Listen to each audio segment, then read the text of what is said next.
আসসালামু আলাইকুম শিক্ষার্থীরা, আশা করি তোমরা সবাই খুব ভালো আছো। সবাইকে আমন্ত্রণ জানাচ্ছি আমাদের আজকের এই পৌরনীতি ও সুশাসন প্রথম পত্রের অধ্যায় 5 এবং অধ্যায় 6 এর ক্লাসটিতে।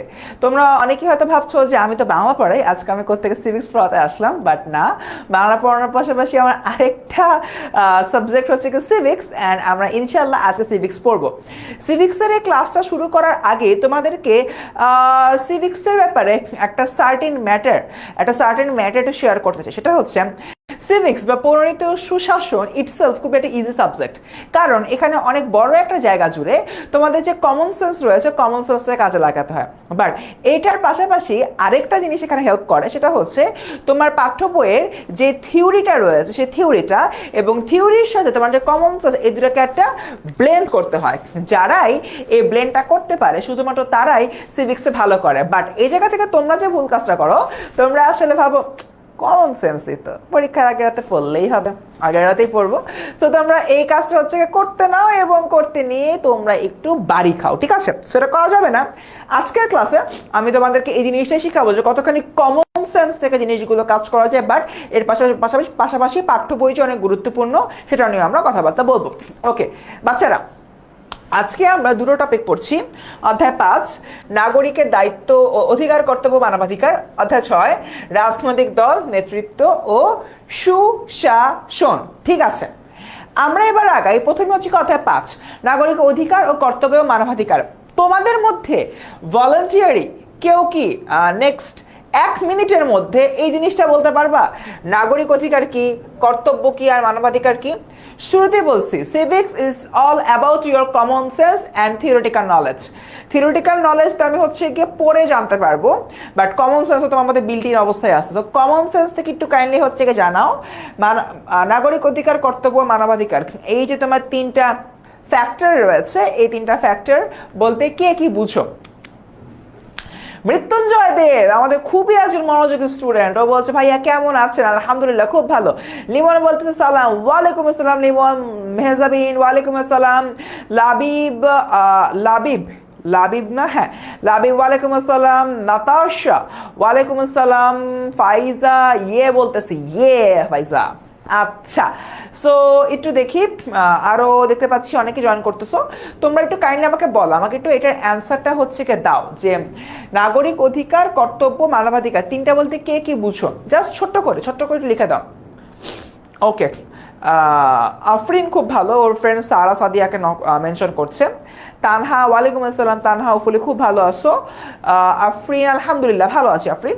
ওকে ঠিক আছে, একটু বলি, একটু জাস্ট মানে আমার একটু কনসেপ্টটা জানা দরকার যে তোমরা আদৌ ক্লিয়ার কিনা এই জিনিসটা নিয়ে। আমি আগে এগুলার নিয়ে কথাবার্তা বলা শুরু করব, তারপরে আমি মূল পাঠের দিকে যাব এবং এই কথাবার্তার সাথে আমরা পুরাটা ক্লাস একটার সাথে একটা লিঙ্ক আপ করব, ঠিক আছে?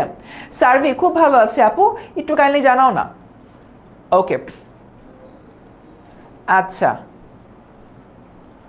ওকে হ্যালো ভাইয়া, আমি সাগনিকা। হ্যালো সাগনিকা। ওকে, একটু আমাকে বলো না সবাই। এই তো পেয়েছি, আফিয়াত হাসিন। নাগরিক অধিকার মানে দেশের সকলের অধিকার। ওকে, একটু মানে ব্রডার সেন্সে বলছে, আমি এটা ন্যারো করে আনবো। ওকে, অ্যাপে পাবা রবিন। আচ্ছা, একটু আফিয়ার সাথে আমরা বাকি একটু অ্যাড অন করি, কেউ কিছু বলি। ঠিক আছে, নাগরিক অধিকার বলতে রাষ্ট্রীয় যে নাগরিক হিসেবে মানুষের মৌলিক ও আইনসম্মত অধিকার থেকে সেগুলোকে বুঝে বলা হচ্ছে রেশমা নাসিন টু মাচ স্পেসিফিক। রেশমারটা একদম স্পেসিফিক হয়েছে। তোমাদের ইকোনমিক্স টিচার কাইফ হচ্ছে কি সিভিক্স পারে না, তাই সিভিক্স পড়তে আসছে। ওয়েলকাম কাইফ, ওয়েলকাম আমার সিভিক্স ক্লাসে। আজকে তোমাকে সিভিক্স একদম গুলিয়ে খাইয়ে দিব। ওকে আচ্ছা, আব্দুর রহমান বলতেছে মানুষের সামাজিক অধিকার, ব্যক্তিগত অধিকার। Nice, very nice. আর 1-2 জনের আমি একটু দেখতে চাচ্ছি, ম্যাক্সিমাম একজন হলে আমি খুশি। বিজয় ব্রো, নাগরিক অধিকার, নিরাপত্তা, কর্তব্য ও আচ্ছা কর্তব্য দেওয়া মানবের অধিকার। ঠিক আছে, ওকে। সো আরেকজন বলছে মৌলিক অধিকার। সবারটাই মোটামুটি হলে আমি বুঝতে পেরেছি, ভেরি গুড। আমি তাহলে এবার আমাদের যে মূল ক্লাসটা রয়েছে, মূল ক্লাসের দিকে যাই। রেশমা যে হচ্ছে সংজ্ঞাটা দিয়েছিল, রেশমার সংজ্ঞাটা একদম হচ্ছে গিয়ে পারফেক্ট, সাগনিকাটাও ঠিক আছে। নাগরিক হিসেবে আমাদের যে দায়িত্ব কর্তব্য, আমরা ফার্স্টে অধিকারটা নিয়ে কথা বলি। অধিকার, নাগরিক অধিকার, আমরা একটু দেখি এখানে তোমার দুটো শব্দ রয়েছে, একটা হলো গিয়ে আমার নাগরিক, আরেকটা কি বাবারা, আরেকটা হচ্ছে কি আমার অধিকার, তাই না? এবার দেখো নাগরিক, আমি কখন নাগরিক হব? আমি একটা স্বাধীন সার্বভৌম রাষ্ট্রে যদি হচ্ছে কি জন্মগ্রহণ করি এবং পরবর্তীতে যখন আমার 18 বছরের উপরে হয়ে যাচ্ছে, আমি যখন ওই রাষ্ট্রের হচ্ছে আইডি কার্ডটা পেয়ে যাচ্ছি, আমি ধরে নিচ্ছি আমি একদম লিগাল একজন নাগরিক। জন্মগ্রহণ করার সাথে সাথে আমি ওই দেশের নাগরিক, বাট আমার যখন ওই দেশের এনআইডিটা হাতে আসতেছে তখন আমি ওই দেশের একজন লিগাল নাগরিক। নাগরিক হওয়াটা খুব সোজা, নাগরিক হওয়াটা আহামরি কোনো ব্যাপার না। ঠিক এই মুহূর্তে এখন ঘড়িতে বাজে দুপুর 3টা 14 বেজে তোমার 29 সেকেন্ড, ঠিক এই মোমেন্টে যে বাচ্চাটা বাংলাদেশে জন্মগ্রহণ করলো সেও কিন্তু একজন নাগরিক। কার নাগরিক? বাংলাদেশের নাগরিক, রাইট? ব্যাপারটা হচ্ছে নাগরিক হওয়াটা যতটা সোজা, নাগরিকের অধিকারগুলো সম্পর্কে বোঝা এবং অধিকারগুলো জানা এবং অধিকারগুলো বুঝে ও জেনে সেটা নিজের করে নেওয়া, এই জিনিসটা খুবই কঠিন, খুবই কঠিন এবং গুরুত্বপূর্ণ। তোমার অধিকার কি? তোমার অধিকার কি অন্ন, বস্ত্র, বাসস্থান, শিক্ষা, চিকিৎসা? That's it. এটা তোমার তো মৌলিক অধিকার, বেসিক অধিকার। এর পাশাপাশি তোমার রয়েছে রাজনৈতিক অধিকার, তোমার রয়েছে অর্থনৈতিক অধিকার, তোমার রয়েছে সামাজিক অধিকার। প্রত্যেকটা জায়গা থেকে একটা দেশের নাগরিকের সুন্দরভাবে বেঁচে থাকার জন্য যে সকল বিষয়ের প্রয়োজন হয় তার সবকিছু হচ্ছে তার অধিকার। আমার বেঁচে থাকার জন্য একটা বস্ত্র দরকার, বস্ত্রটা আমার অধিকার। আমার বেঁচে থাকার জন্য খাওয়া দরকার, খাওয়াটা আমার অধিকার। আমার বেঁচে থাকার জন্য কথা বলা দরকার, কথাটা আমার অধিকার। আমার বেঁচে থাকার জন্য রাষ্ট্রের সরকার দরকার, সরকার আমার অধিকার। গণতান্ত্রিক রাষ্ট্রে সরকার আমি সিলেক্ট করব, সরকার সিলেক্ট করাটাও আমার অধিকার। অর্থাৎ একটা রাষ্ট্রে একটা মানুষ সুন্দর, সুষ্ঠু, স্বাভাবিকভাবে বেঁচে থাকার জন্য তার যা যা দরকার সেটাই তার অধিকার। এবং রাষ্ট্রের দায়িত্ব রাষ্ট্রের কল্যাণের জন্য নাগরিকের এই সকল অধিকার নিশ্চিত করা, রাইট? রাষ্ট্র তোমাকে অনেক কিছু দিচ্ছে, এখন ভালো কথা, অধিকার তো পাইলা, তোমার কোনো কর্তব্য নাই। ফর এন এক্সাম্পল, আজকের এই ক্লাসটা আমি করাবো, এইটা তোমাদের অধিকার। ফার্সিম ভাই আজকে আসবে, ও ক্লাসটা করাবে, সকাল থেকে প্রিপারেশন নিবে, আমাদেরকে জানাবে, এই সেই সব 17 এই সব কিছু, কিন্তু সবকিছু কি, এই সব কিছু তোমাদের অধিকার। পাশাপাশি এই যে এই অধিকারটা পাওয়ার জন্য তোমার কিছু কর্তব্য রয়েছে। কি কর্তব্য? আমি ক্লাসে টাইমলি জয়েন করব, সন্ধ্যা 6টায় ফার্সিম ভাই একটা হোমওয়ার্ক দিয়েছে, হোমওয়ার্কটা আমি করব। তারপর হলো কি আমার ডেইলি কুইজ আছে, আমি ডেইলি কুইজে অংশগ্রহণ করব। ফার্সিম ভাই নেক্সট ক্লাসে আসার আগে এই টপিকটা পড়ে আসবো। এইটা হচ্ছে তোমার কর্তব্য, এইটা হচ্ছে তোমার কর্তব্য। আর একজন নাগরিক তখন অধিকারটা এক্সারসাইজ করতে পারে যখন তার মধ্যে এই দেশের প্রতি যে কর্তব্যগুলো সে পালন করে। অধিকার এবং কর্তব্যের মধ্যে একটা খুবই সুন্দর যোগসূত্র রয়েছে, ওকে? বাট এখানে মানবাধিকার যে বিষয়টা, এটা নিয়ে যদি একটু বলি, মানুষের কিছু বেসিক রাইটস থাকে, যে রাইটসগুলো যদি কোনো রাষ্ট্র না দেয় তাহলে বহির্বিশ্ব সেটা দেবার চেষ্টা করে। ফর অ্যান এক্সাম্পল, কয়েকদিন আগে আমরা দেখলাম যে ইসরায়েল ফিলিস্তিনে অতর্কিত এয়ার স্ট্রাইক করতেছে, অতর্কিত বোম্বিং করতেছে, ফিলিস্তিনের মানুষদেরকে হত্যা করছে। কয়েকদিন আগে দেখলাম যে তোমার ইউএস এর প্রেসিডেন্ট তোমার ভেনেজুয়েলার প্রেসিডেন্টকে কিডন্যাপ করে নিয়ে গেছে, ভেনেজুয়েলাকে নিজেদের করে দাবি করতে চাইছে। আবার দেখলাম যে তোমার কি বলে, ওই যে মায়ানমারের যে রোহিঙ্গা যে ইস্যুটা, সে রোহিঙ্গা ইস্যু দেখা যাচ্ছে যে অনেকেই রোহিঙ্গাদেরকে হত্যা করছে। আবার যদি আমি চিন্তা করি, প্রায় সময় ভারত পাকিস্তান যুদ্ধ লেগে যাচ্ছে, সেই যুদ্ধতে তোমার অনেক মানুষের হতাহতের ঘটনা ঘটছে। আমরা যদি চিন্তা করি আমাদের ইন্ডিয়ার বর্ডারে বিজেপি একবার ফেলানিকে হত্যা করেছিল, এই যে তোমার নেতিবাচক বিষয়গুলা, এই নেতিবাচক বিষয়গুলা হচ্ছে গিয়ে তোমার মানবাধিকারকে ক্ষুণ্ণ করা হয়েছে এমন বুঝায়। তুমি চাইলেই একটা দেশের প্রেসিডেন্টকে টপাস করে মুরগির ডিমের মতো তুলে নিয়ে তো চলে যেতে পারো না। তুমি চাইলেই একটা দেশের বর্ডারে ফেলানিকে হত্যা করে যেতে পারো না। তুমি চাইলে আকাশ বাতাস থেকে এরোপ্লেন পাঠায় এয়ার স্ট্রাইক করে মানে হাজারের পর হাজার মানুষ মেরে ফেলতে পারো না। এটা তোমার করার কোনো রাইট নাই, এটা তুমি করতে পারো না, এটা তোমার অধিকারও না। সো এই যে বিষয়টা, এখান থেকে যদি হলো গিয়ে আমি চিন্তা করি, তোমার আসলে মানবাধিকারের বিষয়টা চলে আসে যে তুমি চাইলেই কোনো একটা মানুষকে হত্যা করতে পারো না, কিডন্যাপ করতে পারো না, তার যে ব্যক্তিগত বিষয়টা রয়েছে সে ব্যক্তিগত বিষয়গুলো তুমি হরণ করতে পারো না। এই জিনিসটাই হচ্ছে মানবাধিকার। তো স্টুডেন্ট, মোটামুটি আমরা কিন্তু এই বিষয়গুলো পড়ে ফেললাম। আমরা এই চ্যাপ্টারটার বেসিক সম্পর্কে একদম ক্লিয়ার, রাইট? আমরা একদম ক্লিয়ার না? এবার তাহলে আমরা যে কাজটা করব, আমরা এই চ্যাপ্টারের মূল যে জায়গাটা রয়েছে সেই জায়গার দিকে হয়তো আস্তে আস্তে আগাবো। আগাই অধিকারের সংজ্ঞা ও অর্থ। আমরা দেখো অনেক কিছু জিনিসপত্র বলে ফেলছি, তোমরা অনেকেই হয়তো ইতিমধ্যে এই লাইনগুলোই বলছো, বিকজ এটা তোমাদের বই থেকেই নেওয়া।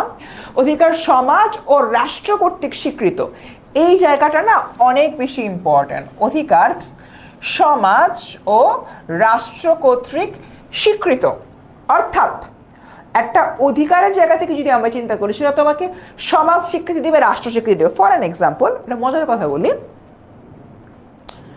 কারোর তো কলেজ যেতে মন চায় না, বা স্কুল যেতে মন চায় না, বা ক্লাস করতে মন চায় না।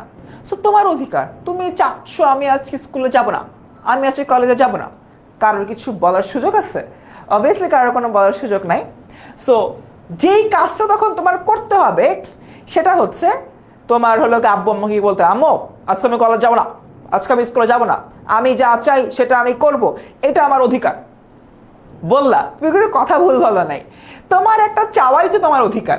কিন্তু ব্যাপারটা হচ্ছে তোমার যে চাওয়াটা, সে চাওয়াটা সমাজের স্বীকৃতি দিতে হবে, রাষ্ট্রের স্বীকৃতি দিতে হবে।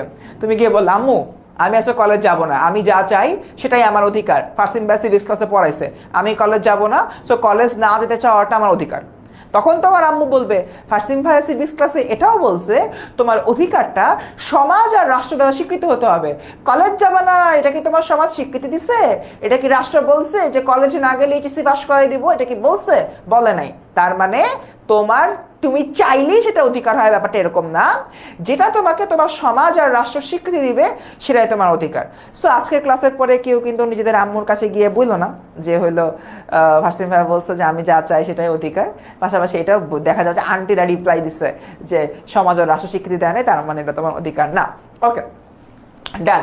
আগে তো সুতরাং সামাজিক জীব হিসাবে মানুষ যে সকল সুযোগ সুবিধা ভোগ করতেছে, মানুষ যে সকল সুযোগ সুবিধা ভোগ করে তাই হলো অধিকার। বাট ব্যাপারটা অ্যাকচুয়ালি তোমার ওই জায়গাটাতেই বলা হচ্ছে সুযোগ সুবিধা তখনই ভোগ করবে যখন সেটা সমাজ ও রাষ্ট্র কর্তৃক স্বীকৃতি পাবে। ঠিক আছে, মানে সার্টিফাইড। এই সার্টিফিকেশনে যখন আসবে তখন বেসিক্যালি এই জিনিসটা হবে। ডান, হোপফুলি আমরা ক্লিয়ার। এরপরে দেখি পরবর্তীতে এলটি হবহাউস বলেছেন, প্রকৃত অধিকার বলতে সামাজিক কল্যাণের জন্য কতকগুলো শর্তকে বোঝায়। এইটা আমাদের হলো একটা জিনিস মাথায় রাখতে হবে ভাই, তোমাকে অধিকার কখন দিবে? যখন তুমি কোনো দেশের জন্য হচ্ছে কি কল্যাণ করবা, রাইট? মানে খুবই সহজভাবে একটু চিন্তা করো, মানে নিজেদের মাথাটা একটু খোলো, কমন সেন্সটা খুলো, নিজেদের চিন্তার গভীরতাকে বিস্তার করো। ঠিক আছে, দেখো তোমাকে একটা অধিকার দেওয়া হচ্ছে কিসের জন্য? তোমার কল্যাণের জন্য। তুমি যখন এই কল্যাণটা করবা, এখানে আসলে তোমার কি হবে? তুমি পাশাপাশি অ্যাকচুয়ালি তোমার দেশের জন্য কাজ করবা, তোমাকে অন্ন, বস্ত্র, শিক্ষা, বাসস্থান, চিকিৎসা সব দিচ্ছে, তুমি তখন দেশেই তো থাকবা, তোমার জব সিকিউরিটি রয়েছে, তুমি তো দেশেই তো থাকবা, তাই না? বাংলাদেশের মানুষরা কেন বিদেশ যেতে চায়, কেন এইচএসসি দেশ আর বিদেশ পাই দিতে চায়? কারণ অনেকেই মনে করে এখানে জব সিকিউরিটি নাই, এখানে আমার যে ডেইলি লাইফটা অতটা ভালোভাবে কাজ করতেছে না, যেটা আমি বিদেশে গেলে, দেশের বাইরে গেলে অনেক ভালোভাবে হচ্ছে করতে পারবো। রাইট? তার মানে তুমি তোমার অধিকারটা প্রপারলি পাচ্ছ কিনা একটা কল্যাণকর রাষ্ট্রে নিজের কল্যাণের জন্য, সেটা এখানে মূলত ডিটারমাইন করে গেল। এই জন্যই অধ্যাপক লাস্কি বলেছেন যে অধিকার সমাজ বহির্ভূত বা সমাজ নিরপেক্ষ নয়, অধিকার সমাজ ভিত্তিক। এটা আরেকটা মজার বিষয়। লাস্কি বলতেছে ভাই অধিকার তোমার সমাজ ছাড়া হবে এরকম না, আবার প্রত্যেক সমাজের জন্য নিউট্রাল, সবাই তোমার হচ্ছে ভাত খাবে, এটা হলো তোমার অধিকার। সো তুমি তুরস্কে গেলে কাউরে ঠাইসা ভাত খাইতে পারবা না, ওরা রুটি খায় অভ্যস্ত। সো রুটি খাওয়াটা ওদের অধিকার, ঠিক আছে? তো এই জন্য বলা হচ্ছে অধিকার হবে সমাজ ভিত্তিক, এক এক সোসাইটিতে এক এক রকমের অধিকার আমরা দেখতে পাবো গেল। তো এখানে হল্যান্ডের বিষয়টা বলা রয়েছে, অধ্যাপক আর্নেস্ট বার্কারের কথা বলা হয়েছে। লাস্কি আরো বলছে অধিকার হচ্ছে সমাজ জীবনে সে সকল শর্তাবলী যা ব্যতীত ব্যক্তি তার ব্যক্তিত্বের পূর্ণ বিকাশ স্বাধীন করতে পারে না।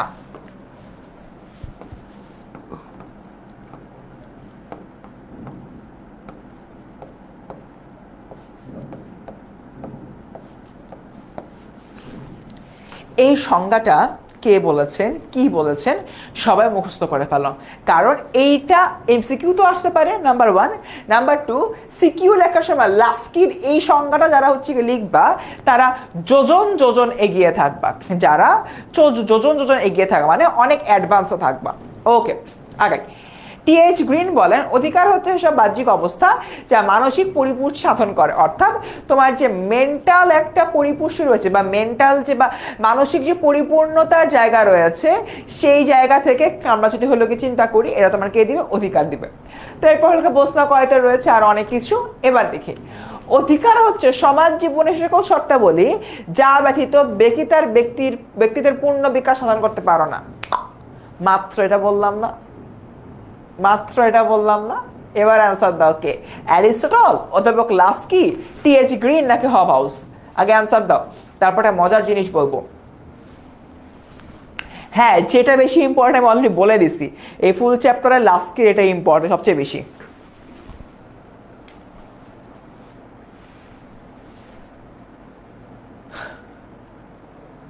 এই তোমাদের স্টুডেন্ট আছে তো কম কেন? আমাকে পছন্দ হয় নাই না, এই জন্য তোমরা কম কম স্টুডেন্ট আসছো না, বুঝতে পারছি।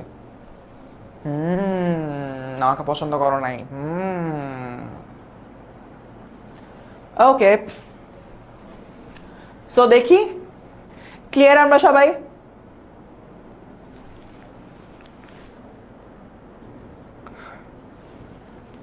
আচ্ছা, সো হোপফুলি এতটুকু আমরা ক্লিয়ার। এবার আগে আমরা সামনে দেখি অ্যান্সার হচ্ছে অধ্যাপক লাস্কি। একটু আগে আমি যেটা দেখাইলাম এই যে এই প্রশ্নটাই কিন্তু তোমাদের এখানে চলে আসছে। ওকে, ডান। এরপর দেখি অধিকার হচ্ছে সেসব বাহ্যিক অবস্থা যা মানসিক পরিপুষ্টি সাধন করে থাকে। টি.এইচ. গ্রিন, অধ্যাপক লাস্কি, হবহাউস নাকি ম্যাকাইভার? একটা ম্যাটার যেগুলা হচ্ছে কি এখানে এমসিকিউ আকারে আসতেছে উক্তিগুলা, সেই উক্তিগুলো ইম্পর্টেন্ট।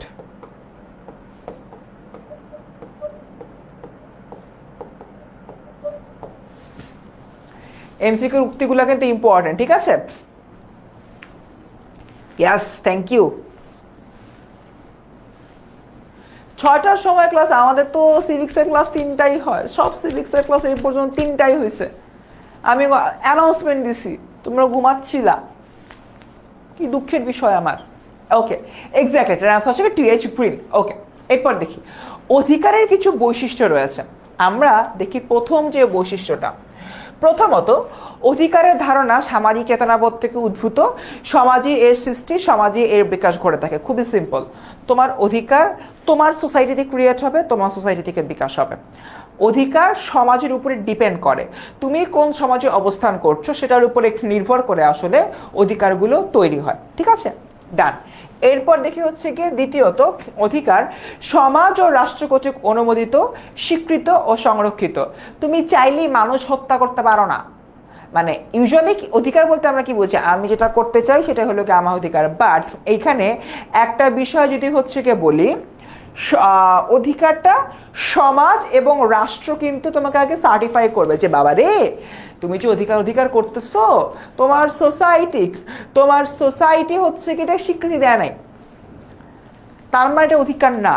তোমার রাষ্ট্র এটাকে স্বীকৃতি দেয় নাই, তার মানে এটা অধিকার না, যেটা একটু আগে বললাম, আন্টিরা তোমাদেরকে বলবে তোমার রাষ্ট্র থেকে স্বীকৃতি দিছে যে কলেজ যাবি না, বলছে তোকে, সো আন্টিরা কিন্তু এভাবে বলে তোমাকে বকা দিবে। এরপর দেখি তৃতীয়ত যে বিষয়টা, সমাজ পরিবর্তনের সাথে সাথে অধিকারও পরিবর্তিত হয়। অর্থাৎ যখন তোমার হচ্ছে গিয়ে সমাজটা পরিবর্তন হবে তখন তোমার অধিকারও পরিবর্তন হবে। খুবই সিম্পল ভাবে যদি হচ্ছে গিয়ে বলি, 1958 সালে মোবাইল নেটওয়ার্ক থাকাটা কোনো অধিকারের মধ্যে পড়ে নাই, টেলিকমিউনিকেশনে স্ট্রং হওয়াটা কোনো অধিকারের মধ্যে পড়ে নাই।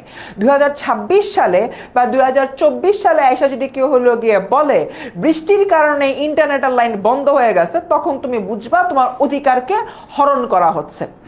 মানে এই জিনিসগুলো এখানে মাথায় রাখতে হবে যে তোমার সমাজ কি বলতেছে, সমাজ পরিবর্তনের সাথে সাথে অধিকার পরিবর্তন হয়। সহজ এক্সাম্পল, 1958 সালে তোমাকে ইন্টারনেটের লাইন নিয়ে কেউ কিছু জিজ্ঞাসা করবে না, মোবাইল ফোনের নেটওয়ার্ক নিয়ে কেউ কিছু জিজ্ঞাসা করবে না, কেউ কিছু বলবেই না, থাকলেও কিছু না, না থাকলেও কিছু না। বাট 2024 সালে যদি কেউ এসে বলে বৃষ্টির পানির ফোঁটা পড়ে বা বৃষ্টির পানির জন্য ইন্টারনেট স্লো হয়ে গেছে, ইন্টারনেট বন্ধ হয়ে গেছে, তখন বুঝবা তোমার একটা অধিকারকে হরণ করা হচ্ছে, তোমার একটা অধিকারকে ধ্বংস করা হচ্ছে। তাই সমাজ যখন পরিবর্তন হয় সময়ের সাথে সাথে, তখন তোমার অধিকারেরও পরিবর্তন হয়। আচ্ছা, চতুর্থত, অধিকারের মূল লক্ষ্য হচ্ছে তোমার সার্বজনীন কল্যাণ সাধন করা, সার্বজনীন কল্যাণ সাধন করা।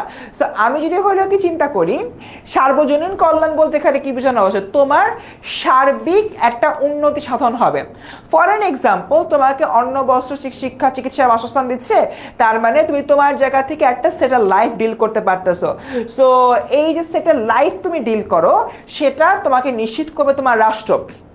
ফর এন এক্সাম্পল, ইউরোপিয়ান যে ওয়েলফেয়ার স্টেটগুলো রয়েছে বা হচ্ছে গিয়ে তোমার কল্যাণকর রাষ্ট্রগুলো হলো রয়েছে, সেই কল্যাণকর রাষ্ট্রতে হচ্ছে কি আমরা কি দেখতে পারি, আমরা হচ্ছে কি দেখতে পারি যে এখানে শিক্ষাটা কিন্তু একদমই ফ্রি, শিক্ষাটা কিন্তু একদম হলো কি উন্মুক্ত।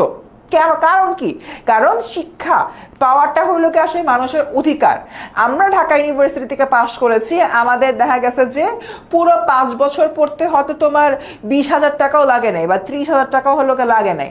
সেখানে প্রাইভেট ইউনিভার্সিটিতে আমার যে ফ্রেন্ডরা পড়তেছে, তাদের 5 বছর পড়তে হয়তো 20 লাখ টাকা লাগতেছে। তার কারণটা কি, তার কারণটা হচ্ছে আমাদের দেশটা আসলে শিক্ষার যে অধিকারটা আছে সে অধিকারটা সুনিশ্চিত করতে পারে নাই। গেল। পঞ্চমত, অধিকার ব্যক্তির ব্যক্তিত্বের পূর্ণ বিকাশ ঘটায়। তুমি যখন হচ্ছে প্রপারলি কোনো একটা অধিকার পাচ্ছ, তখন তোমার যে ব্যক্তিত্বটা রয়েছে এটা সুন্দরভাবে বিকশিত হবে, অ্যান্ড এটাও হলো গিয়ে এখানে বলা হচ্ছে। ষষ্ঠত, না অধিকার নাগরিক ও নৈতিক গুণাবলীকে জাগ্রত করে। খুবই সিম্পল, তুমি যখন দেখতেছো তোমার রাষ্ট্র তোমার খাইয়ে দিতেছে, পড়তে দিতেছে, তোমাকে শিক্ষা দিতেছে, চিকিৎসা দিচ্ছে, তুমি কি চুরি করবা, তুমি কি ডাকাতি করবা না, কারণ তোমার রাষ্ট্র, তোমার দরকার টাকা, তোমার দরকার সুষ্ঠুভাবে বেঁচে থাকার জন্য প্রয়োজনীয় দ্রব্যাদি, সবকিছু তোমাকে তোমার রাষ্ট্র দিয়ে দিচ্ছে, তুমি তাহলে কেন চুরি করবা? জাপানে যে জিনিসটা হয়, সাপোজ তুমি হাঁটতে হাঁটতে হচ্ছে তোমার যে মানি ব্যাগটা এভাবে কোথাও পড়ে গেল, সো তুমি হেঁটে চলে গেলা, তুমি সাপোজ অনেক দূর চলে আসার পরে তুমি তোমার যে এই মানি ব্যাগটা আবার যদি ব্যাক করো, দেখবা সেম জায়গায় মানি ব্যাগটা আছে। জাপানে আমার জাপান নিয়ে আমি একটা গল্পের বই পড়েছিলাম, সেই গল্পের বইতে লেখা ছিল তোমার কোনো একজন টোকিও, জাপানের রাজধানী নাম, ওইখান থেকে জাপানের আরেকটা প্রিফেকচার হচ্ছে হোক্কাইদোতে যাচ্ছিল বুলেট ট্রেনে করে, এবং প্রায় কয়েকশো মাইল দূরে আর কি। সো উনি টোকিও থেকে হোক্কাইদোতে উঠছে, মানে ট্রেনে উঠছে হোক্কাইদোতে যাবার জন্য। সো সে হচ্ছে গিয়ে মধ্যবর্তী একটা স্টেশনে হচ্ছে গিয়ে নামছিল, মানে মধ্যবর্তী স্টেশনে নামছে, বাট ওই ট্রেনটা হোক্কাইদো পর্যন্ত যাবে এরকম একটা অবস্থা। সে ধরো আমি ঢাকা থেকে চট্টগ্রামে যাবো ট্রেনে করে, মাঝে আমি কুমিল্লায় নেমে গেছি, এরকম আর কি বিষয়টা। সো মধ্যবর্তী স্টেশনে সে নেমে গেছে, নেমে যাওয়ার পরে তার খেয়াল হায় আমি তো আমার যে মানি ব্যাগ ট্রেনে ফালায় আসছি। তো এরপর সে ওখানকার পুলিশের সঙ্গে জিডি করছে, পুলিশ বলছে যে আপনার নাম্বারে ফোন দেওয়া হবে, আপনি হচ্ছে গিয়ে আগামীকালকে আসবেন, এরকম কিছু। তার আগামীকালকেও আসতে হয় নাই, সে ওই এরিয়াতে ঢোকার 1 ঘন্টার মধ্যে পুলিশ তাকে কল ব্যাক করছে, কল ব্যাক করে বলছে যে আপনার মানি ব্যাগ পাওয়া গেছে, আপনি আপনার মানি ব্যাগ এসে নিয়ে যান। ওই ট্রেনটা হোক্কাইদোতে গেছে, হোক্কাইদোতে ওই ট্রেনের যে যারা হলো গিয়ে অ্যাটেন্ডেন্ট ছিল তারা মানি ব্যাগটা পাইছে। এর মধ্যে হচ্ছে তোমার পুলিশও হোক্কাইদো পুলিশ স্টেশনে জানাই দিছে। হোক্কাইদো পুলিশ স্টেশনে জানানোর পরে ওখানে তারা হলো গিয়ে ট্রেন স্টেশনে ছিল, ট্রেন স্টেশন থেকে ইমিডিয়েটলি পরের ট্রেনে ওই মানি ব্যাগটা হলো ব্যাক করে দিয়ে দেওয়া হয়েছে এবং হচ্ছে ওই লোকটা উইদিন 1 to 2 আওয়ার্স তার মানি ব্যাগ পেয়ে গেছে। নিজের দেশ বলতে মন চায় না, বাংলাদেশে এটা সম্ভব। বাংলাদেশে তো তোমার টেবিলের উপরে মানি ব্যাগ রেখে তুমি যদি আরেক দিকে যাও তুমি দেখবা যে এসে মানি ব্যাগ নাই। দুবাইতে আইফোন তুমি যে কোনো জায়গায় রেখে যাও তোমার কেউ তোমার আইফোন নিয়ে নেয় না। তার কারণটা কি? তার কারণটা হচ্ছে ওই সকল দেশের মানুষেরা এমনই অধিকার পায়, স্বাভাবিকভাবে নৈতিক গুণাবলী জাগ্রত হয়ে যায়। মানুষ কখন চুরি বাটপারি করে? যখন তার অধিকার অর্জিত হচ্ছে না রে বাপ, আমি খাইতে পারি না, আমি তো চুরি করবই, তাই না? সো এই যে বিষয়টা, এটা নিয়ে এখানে মূলত কথা বলা হয়েছে। সপ্তমত, অধিকার সর্বজনীন ইউনিভার্সাল। একটা প্রাইম মিনিস্টারের যে সকল তোমার কি বলে অধিকার হলো কে রয়েছে, একজন প্রাইম মিনিস্টারের যে সকল অধিকার রয়েছে, তোমার ফাইজা ওরও সেম অধিকার আছে, নূরজাহান ওরও সেম অধিকার আছে, আমারও সেম অধিকার আছে, ঠিক আছে? এটা সবার জন্য ইউনিভার্সাল গেল। অষ্টমত, অধিকার হচ্ছে কতগুলো সুযোগ সুবিধা গেল, এগুলো গেল মোটামুটি ডান। আমরা এবার অধিকারের শ্রেণীবিভাগ পড়বো, শ্রেণীবিভাগটা নিয়ে আলোচনা করতেছি। বিফোর দ্যাট একজন জিজ্ঞাসা করছিল অধিকারের বৈশিষ্ট্য ইম্পর্টেন্ট কিনা, দ্য অ্যান্সার ইজ ইয়েস।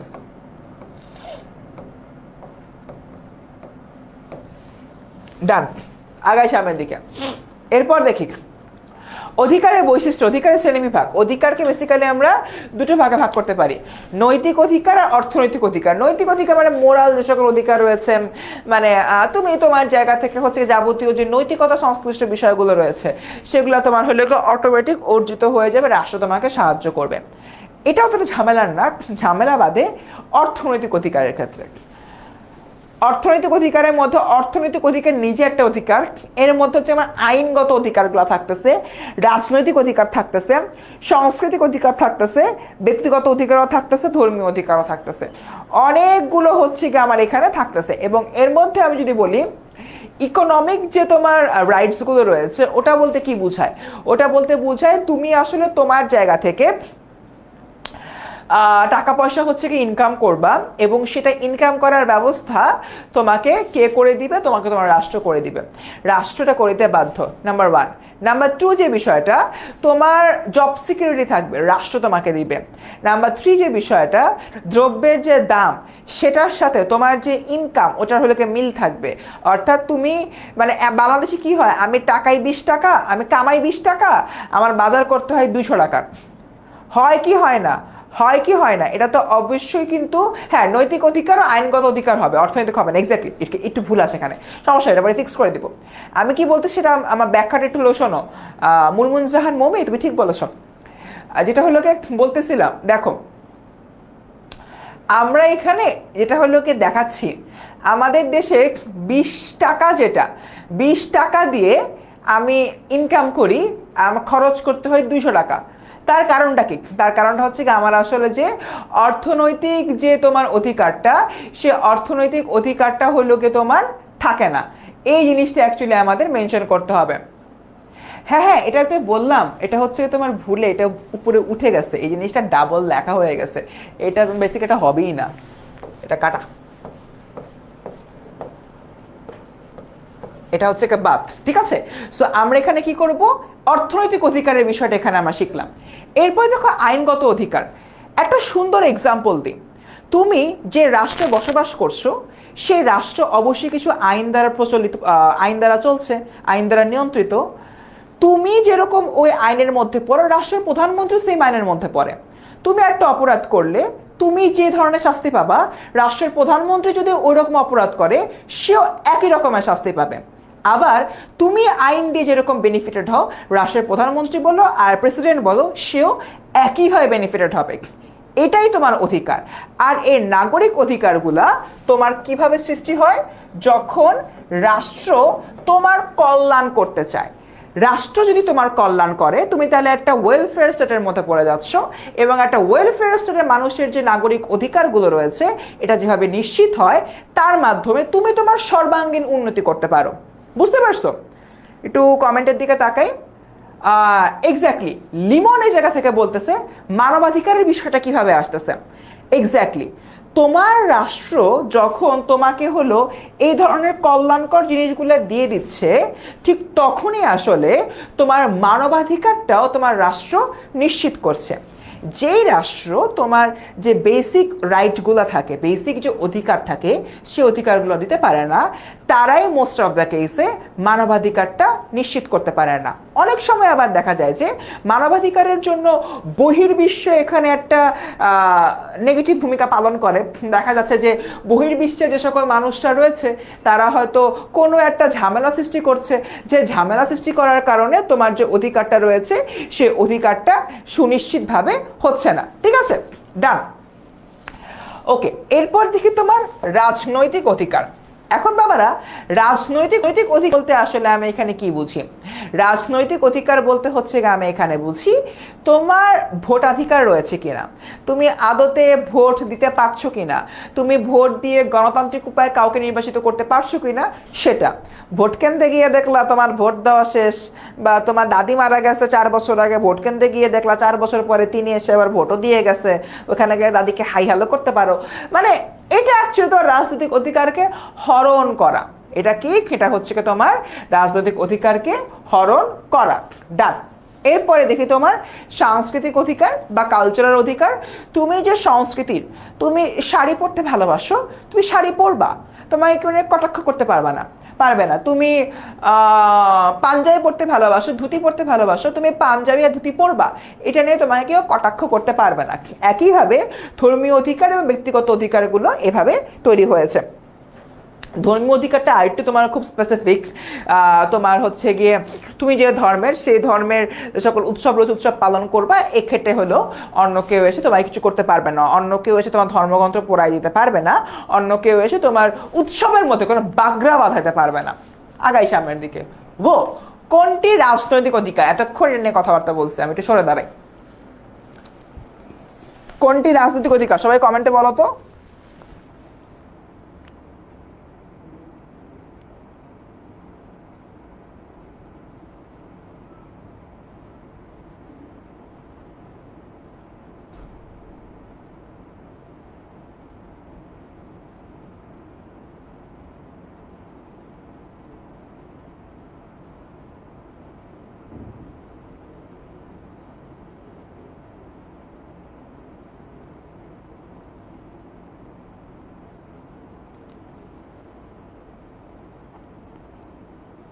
একটু বলো সবাই।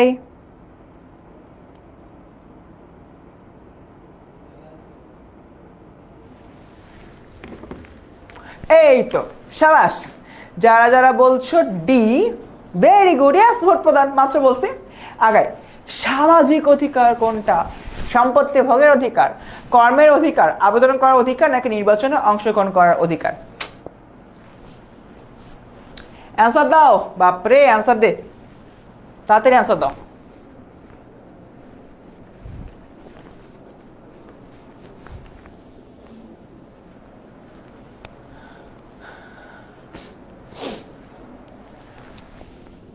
অ্যান্সার দাও।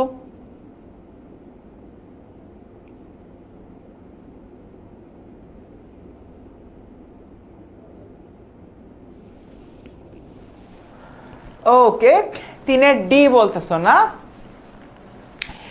সম্পত্তি ভোগের অধিকার, নির্বাচনে অংশগ্রহণ করার অধিকার তোমার হচ্ছে রাজনৈতিক অধিকার।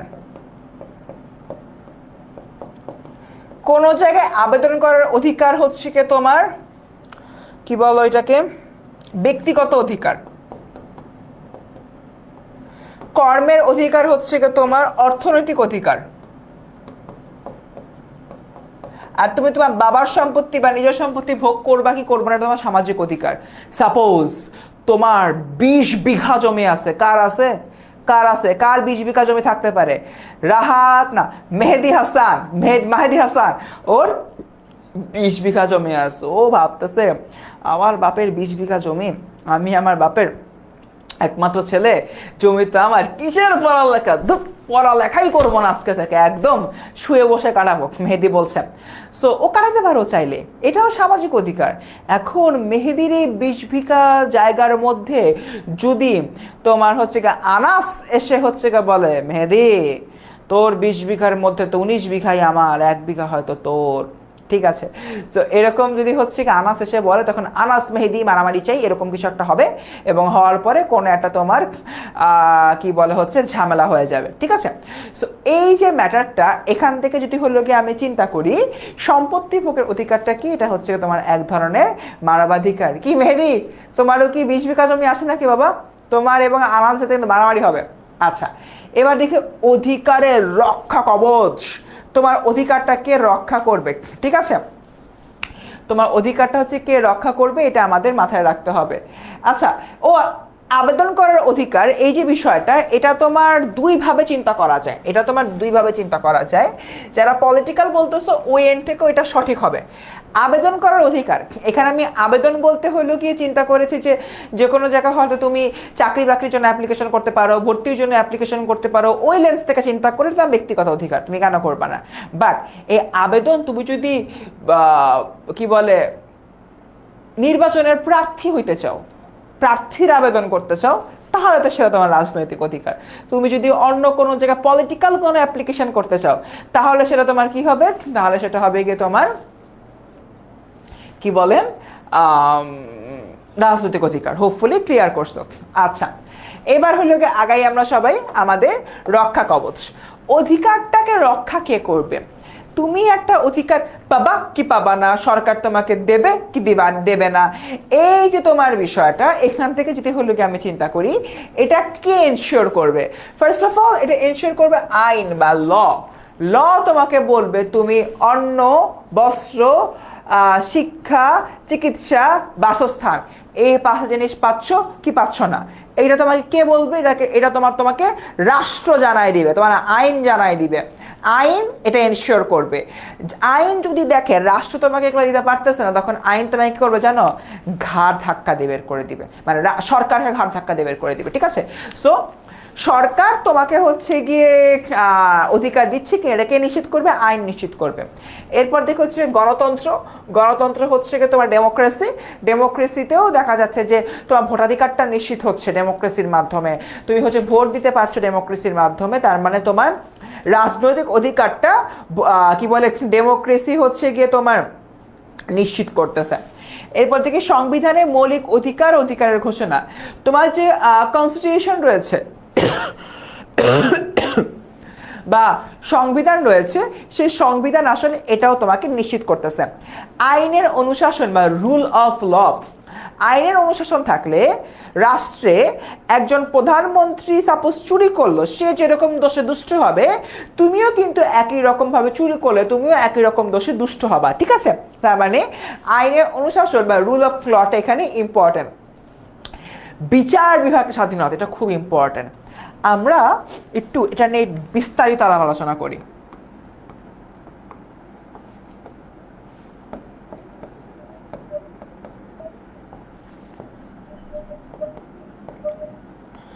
তোমরা কেউ কি এই 3টা জিনিসের ফাংশন নিয়ে অ্যালাইন্ড? এই 3টা জিনিস কি বলছে কি না বলছে? ওকে, আইন ফার্স্ট দিকে আইন বিভাগ বলতে কি বোঝায়? আইন বিভাগ বলতে বোঝায় যেখানে তোমার আইনগুলো পাস হচ্ছে, তো বাংলাদেশের ক্ষেত্রে জাতীয় সংসদ। বিচার বিভাগ বলতে বোঝায় যেখানে তোমার আইনগুলো ইমপ্লিমেন্ট করা হয়, বাংলাদেশের প্রেক্ষাপটে আদালত, হাইকোর্ট, জজ কোর্ট এগুলা। শাসন বিভাগ হলো কি যেখান থেকে দেশকে পরিচালনা করা হয়, বাংলাদেশের ক্ষেত্রে সচিবালয় বা মন্ত্রণালয়।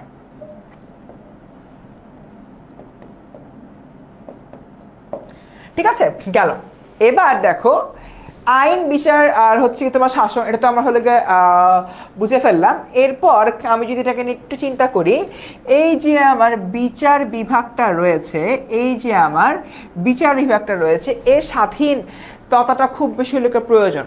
এখন প্রশ্ন করতে পারো যে ভাইয়া বিচার বিভাগকে স্বাধীনতা দিয়ে আমি কি করব? আমি স্কুলে যাব না, এটার জন্য বিচার বিভাগ স্বাধীনতা কেন প্রয়োজন? আমি স্কুলে যাব না, এটা আমার অধিকার। আচ্ছা, দুষ্টামি করলাম। বিচার বিভাগের স্বাধীনতা কেন ইম্পর্টেন্ট জানো? সাপোজ একটা কেস হয়েছে, কি কেস হয়েছে? কে আমাকে মারতে চায়, কে আমাকে মারতে চাইছে, ধরো লাবিবা আর হচ্ছে গিয়ে সাইমন। লাবিবা আর সাইমন এর মধ্যে হচ্ছে গিয়ে কি বলে, লাবিবা আমাকে মারতে চায়। লাবিবা বলতেছে এই লোকটা সে কতক্ষণ ধরে ঘ্যাং করে পড়াইতেছে, ভালো লাগতেছে না, গুলি করে মেরে ফেলবো। সো লাবিবা কি, সাইমন হচ্ছে গিয়ে সাপোজ আমার আশেপাশে কোনো এক জায়গায় আছে, লাবিবাও হইলো গিয়ে এখানে আছে। লাবিবা আবার কি, লাবিবা হচ্ছে গিয়ে আইনমন্ত্রীর মেয়ে, for an example.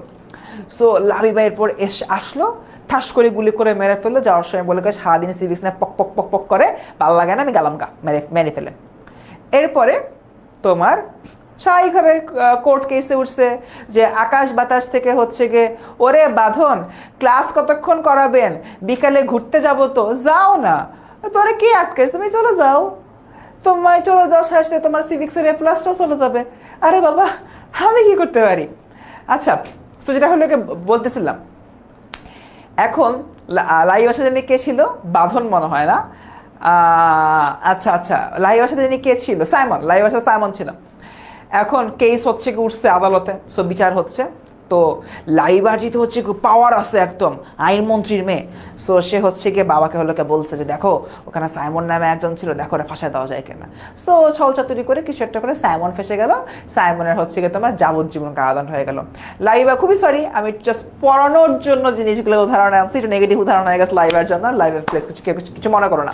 Okay, extremely sorry, আগে সরি বলে নিচ্ছি।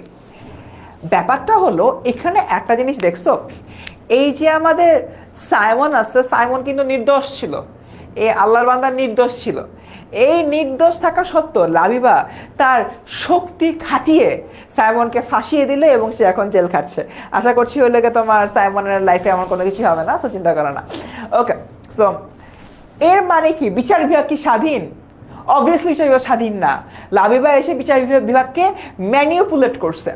এই ম্যানিপুলেশন করা যাবে না। তুমি যদি ম্যানিপুলেশন করো তাহলে তোমার যে অধিকার সুষ্ঠু বিচার পাওয়া যায়, আমার যে অধিকারটা ছিল, যদি আমি মরে গেছি, আমার যে অধিকারটা ছিল যে আমি সুষ্ঠু বিচার পাবো, লাইভ আমাকে হত্যা করছে, লাইবাকে হচ্ছে গিয়ে তোমার রাষ্ট্র আইন দিয়ে পানিশমেন্ট দিবে, আমি কি পাইলাম না, মাঝে দিয়ে কোত্থেকে আকাশ বাতাস থেকে সাইমন এসে ফেসে গেল।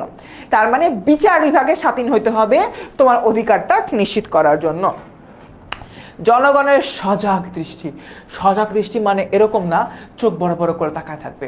সজাগ দৃষ্টি মানে হচ্ছে তোমার আসলে কেয়ারফুল থাকতে হবে যে কিভাবে তোমার অধিকারটা হরণ হচ্ছে। ফর এন এক্সাম্পল, এটা আই গেস তোমরা সবাই হচ্ছে কি বলে হয়তো এক্সপিরিয়েন্স করছো। তুমি হয়তো কোনো পাবলিক প্লেসে আসো, তুমি হয়তো কোনো লোকাল বাসের জন্য দাঁড়ায় আসো, তুমি হয়তো কোনো অটোতে উঠতেছো, তুমি হয়তো কোনো ট্রেন স্টেশনে রয়েছো, তোমার পাশে ভুরিয়ালা একটা লোক দাঁড়ায় আছে, দাঁড়ায় ফুফু করে সিগারেট খাচ্ছে এবং তোমার মুখে করে ধোঁয়া ছাড়তেছে। ওই লোকটা যে ওই মোমেন্টে দাঁড়ায় তোমার অধিকার হরণ করতেছে, এটাকে তুমি জানো আদৌ? তুমি যদি ওই লোকটাকে পুলিশের কাছে নিয়ে যাও, পুলিশ বাধ্য তাকে ফাইন করতে, ফাইন না দিলে পুলিশ বাধ্য তাকে অ্যারেস্ট করতে। সো তুমি কিন্তু আসলে তোমার অধিকারটা নিয়ে সচেতনই না, বা তুমি হয়তো যাক ফুফু করতেছে করুক, আমার কোনো কিছু করার নেই, that's a different case. But তোমার অ্যাকচুয়ালি জানতে হবে যে কোনটা তোমার অধিকার এবং সেই অধিকারটা হচ্ছে কি তোমার কোনটা তোমার অধিকার আর তোমার অধিকারটা কিভাবে হরণ হচ্ছে। ওকে লিমন সাহেব, এসব কথা বলতে হয় না। আগে অধিকারের সর্বাপেক্ষা গুরুত্বপূর্ণ রক্ষা কবচ কোনটা বলো? অ্যান্সার দাও।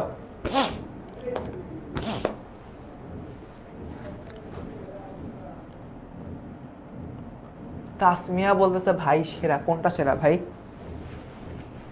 পরে একটা ভালো উদাহরণে আমারই দিয়ে সাকনিকা বলতেছে।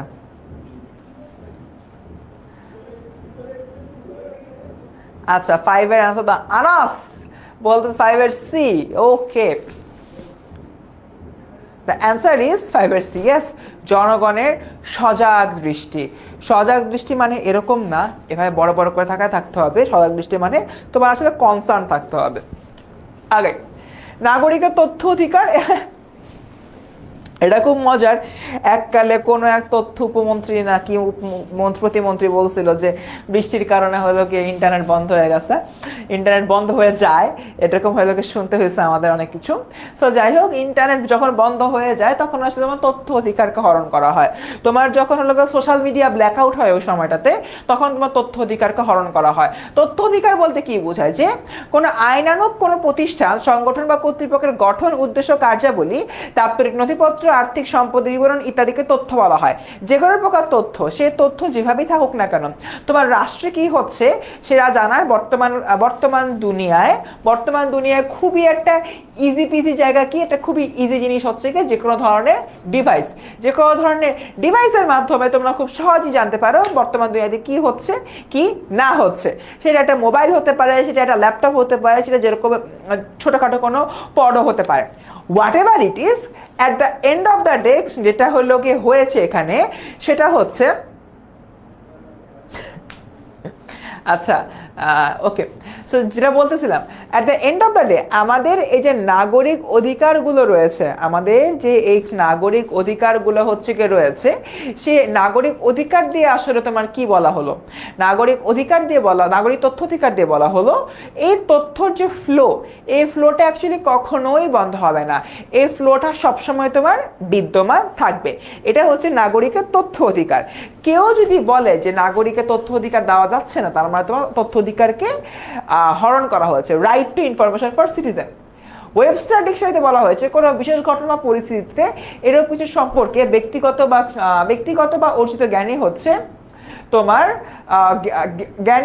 অন্যের কাছে বা রাষ্ট্রের কাছে আইনসম্মতভাবে দাবি করে থাকে। যে কোনো সময়, মানে এই কথাটার মানে হলো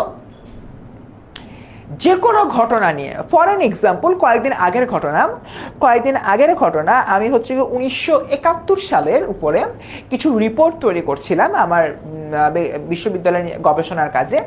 তো ওটার জন্য জানো আমি কি করছি, আমি এখন 1971 সালের তথ্য কোথায় পাবো? আমি তো জন্মাইছি 2000 সালের পরে, তাই না?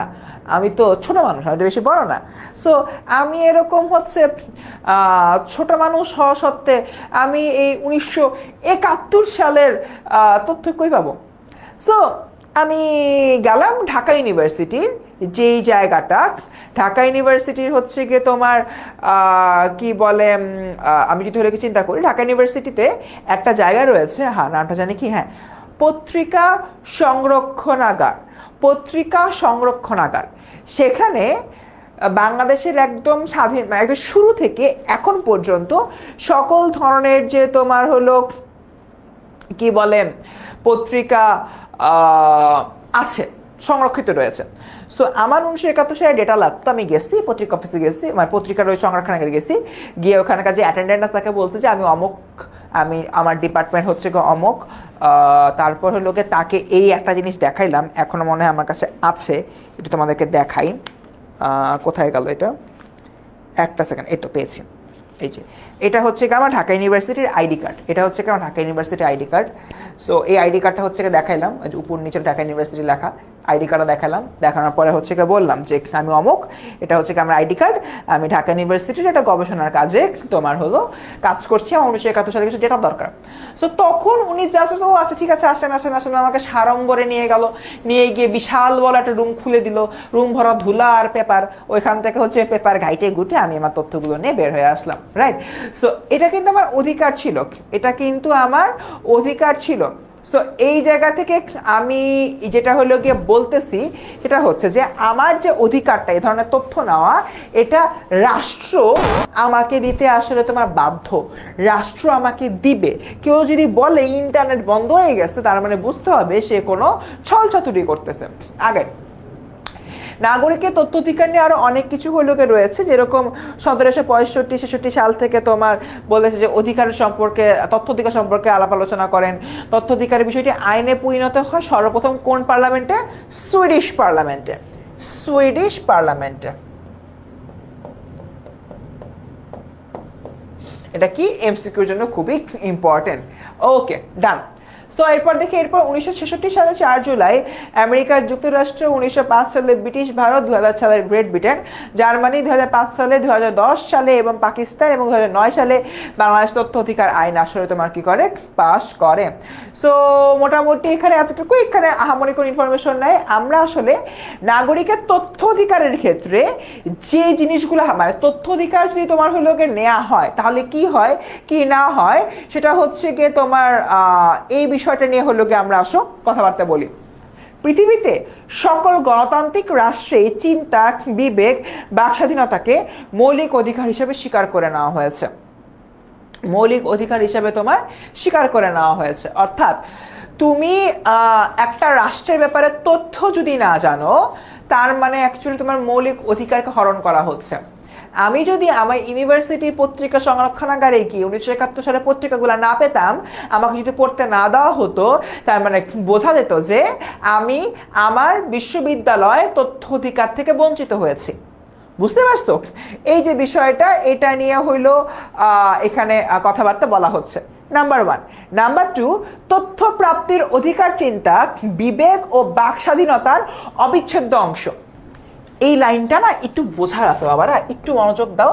আমি দেখতে পাচ্ছি কমেন্টে অনেকেই স্প্যাম করছে, একটা কমেন্ট দিয়ে প্লিজ ওটা স্প্যাম করো না। তথ্য প্রাপ্তির অধিকার চিন্তা, তথ্য প্রাপ্তি, তথ্য যদি তুমি পাও এটা তোমার অধিকারের মধ্যে পড়ছে।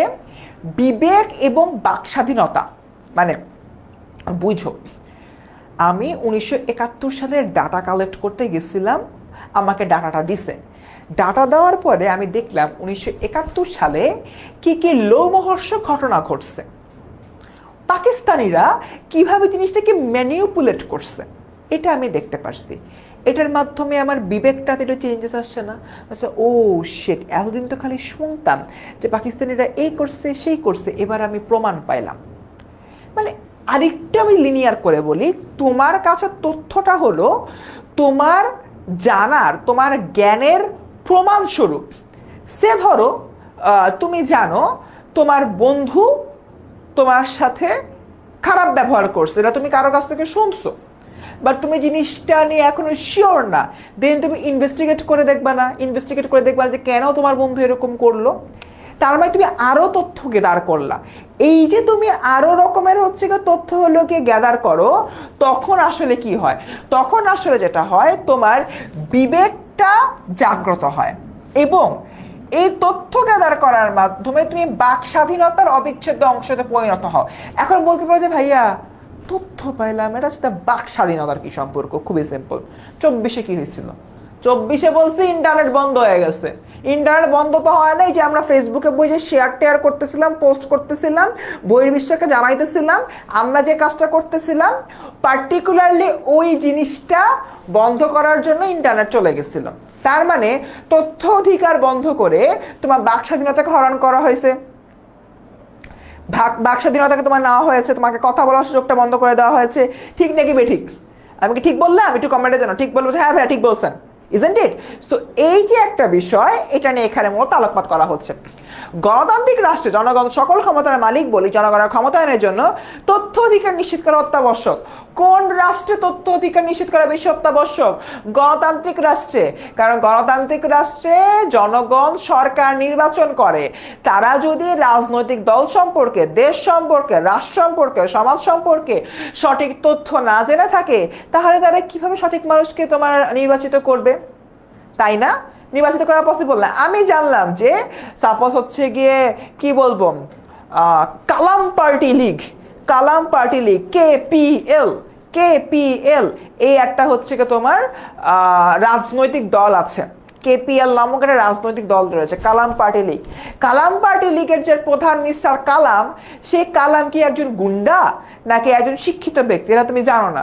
কালাম পার্টি লীগের কেপিএল এর কালাম হচ্ছে প্রচুর পরিমাণে নির্বাচন ম্যানিফেস্টো, আমার খুব ভালো লাগছে, তুমি যারা ভোট দিয়া দিলা, তারপর ভোটের পরে দেখলা সে একটা গুন্ডা, তখন তুমি কি করো? তখন তুমি হাই হাই এটা তো আমি চয়েস করছিলাম, হাই হাই আমি তো এখন শেষ, হবে না? সো এই যে ম্যাটারটা, এটা নিয়ে মূলত এখানে কথাবার্তা বলা হচ্ছে। গেল। সো বাংলাদেশ তথ্য অধিকার আইন 2009 হাবিজাবিগুলো বলা হচ্ছে তথ্য অধিকার আইন ও প্রবর্তনের লক্ষ্য উদ্দেশ্য, মানে এখানে ব্যাপারটা হচ্ছে কি কেন তোমার তথ্য অধিকার আইনটা আসলে প্রবর্তিত হয়। প্রথমত অলরেডি এটা নিয়ে হচ্ছে কি আমরা কথাবার্তা বলে আসছি, অধিকার চিন্তা, বিবেক ও বাক স্বাধীনতার একটা অবিচ্ছেদ্য অংশ হচ্ছে কি তোমার তথ্য অধিকার আইন, এগুলো তোমার নিশ্চিত হচ্ছে কি করবে।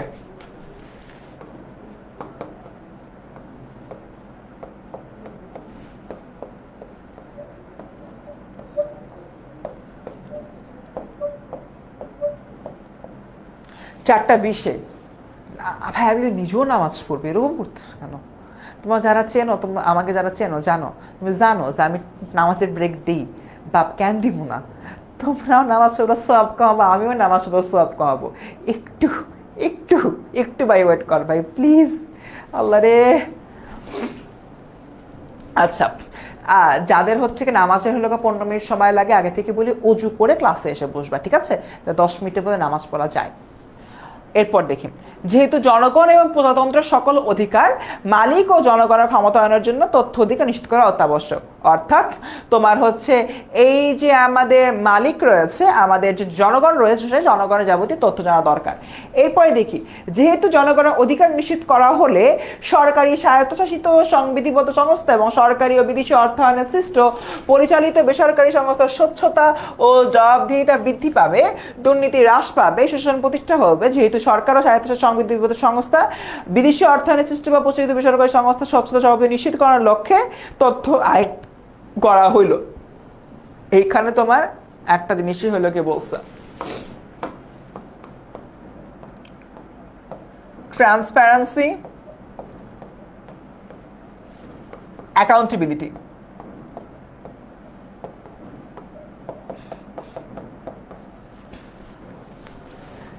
স্বচ্ছতা, জবাবদিহিতা, এই দুটা পয়েন্ট বুঝতে হবে।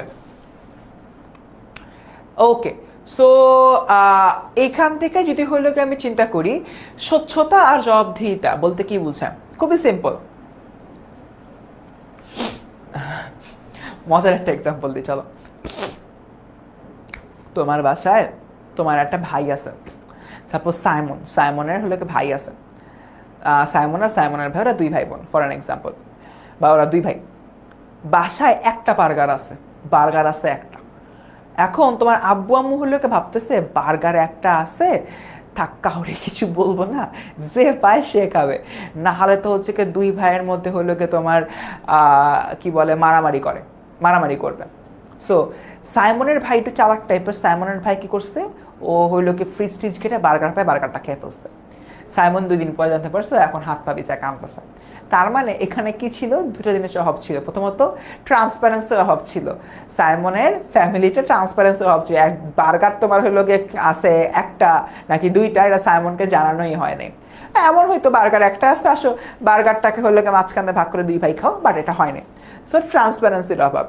একইভাবে অ্যাকাউন্টেবিলিটির অভাব, যে সাইমনের আব্বা ভাবছে দুই ভাই খেলে মারামারি করে, থাক বার্গার টেনে ঝামেলা না দিকে যাই, রেখা দিয়ে যে পায় খেয়ে ফেলবে, মানে তাদের জায়গা থেকে অ্যাকাউন্টেবিলিটিটা নিতে চাচ্ছিল না, বা মারামারির কারণে জবাবদিহিতা করতে চাচ্ছিল না, যে পাবে সে খাইছে, এরকম একটা অবস্থা। সো সব কিছু হলো কি মিলায় আমরা যদি হলো কি চিন্তা করি ঐশী, তাহলে যেটা হলো কি বুঝতে পারবো, আমার রাষ্ট্রের কাছে একইভাবে রাষ্ট্রের দায়িত্ব সব কিছু হলো গিয়ে তোমার ট্রান্সপারেন্ট হলো গিয়ে ট্রান্সপারেন্ট রাখতে হবে, নাম্বার 1।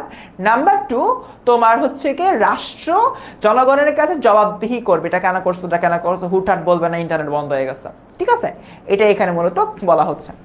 সো তথ্য অধিকারের প্রাধান্য প্রথমত হচ্ছে কি তোমার আইনের বিধানাবলী দ্বারা ক্ষুণ্ণ হবে, তথ্য প্রধানে বাধা সংক্রান্ত বিধানবাণী এই আইনের বিধানবাণী সে সাংঘর্ষিক হলে এই আইনের বিধানবাণী প্রাধান্য পাবে।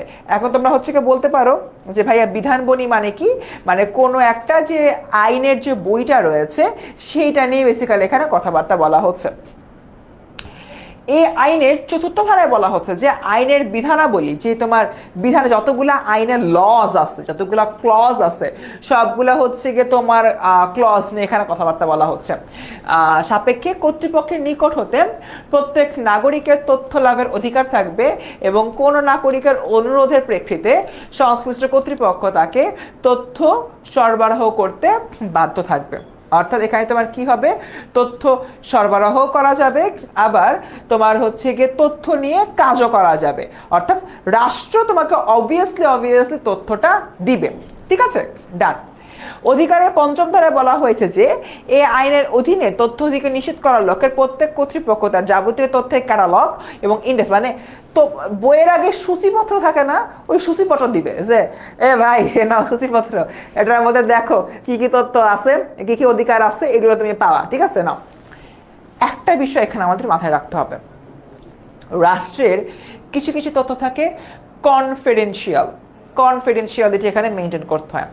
ফর অ্যান এক্সাম্পল, তুমি নাগরিক, তুমি জানতে চাচ্ছ বঙ্গোপসাগরে এই মুহূর্তে বাংলাদেশ নেভি একটি যুদ্ধে জড়িয়ে রয়েছে, সেই যুদ্ধে কত নম্বর কোঅর্ডিনেটে বাংলাদেশ নেভির বানৌজা হাজী মহসিন যুদ্ধ করছে, এই ব্যাপারে আমি জানতে চাই। ওকে, আমি খুবই হচ্ছে কি দ্রুত বলছি এবং খুব প্রফেশনালি বলছি। খুব সিম্পলি বলি, বঙ্গোপসাগরে একটা যুদ্ধ শুরু হয়েছে, ভারত বনাম বাংলাদেশ। ইয়েস, ওই যুদ্ধতে তোমার কি হচ্ছে, Bangladesh navy versus Indian navy যুদ্ধ করতেছে। বাংলাদেশ নেভির কোন যুদ্ধ জাহাজটা কাজ করতেছে, বানৌজা হাজী মহসিন না কি জানি, আগে তো নাম ছিল একটা, এখন কিছু জানি না। আচ্ছা, সাপোজ ধরে নিলাম বানৌজা হাজী মহসিন। বানৌজা কি বাংলাদেশ নৌবাহিনী জাহাজ, হাজী মহসিন যুদ্ধ করতেছে তোমার হচ্ছে গিয়ে ইন্ডিয়ান কোন হলো ওয়াটার ক্রাফট ভেসেলের সাথে। সো তুমি এখন জানতে চাও তারা এক্স্যাক্টলি কোন জায়গায় যুদ্ধ করতেছে, কিভাবে হলো কি যুদ্ধ করতেছে, এরকম বিষয়টা তুই জানতে চাচ্ছ।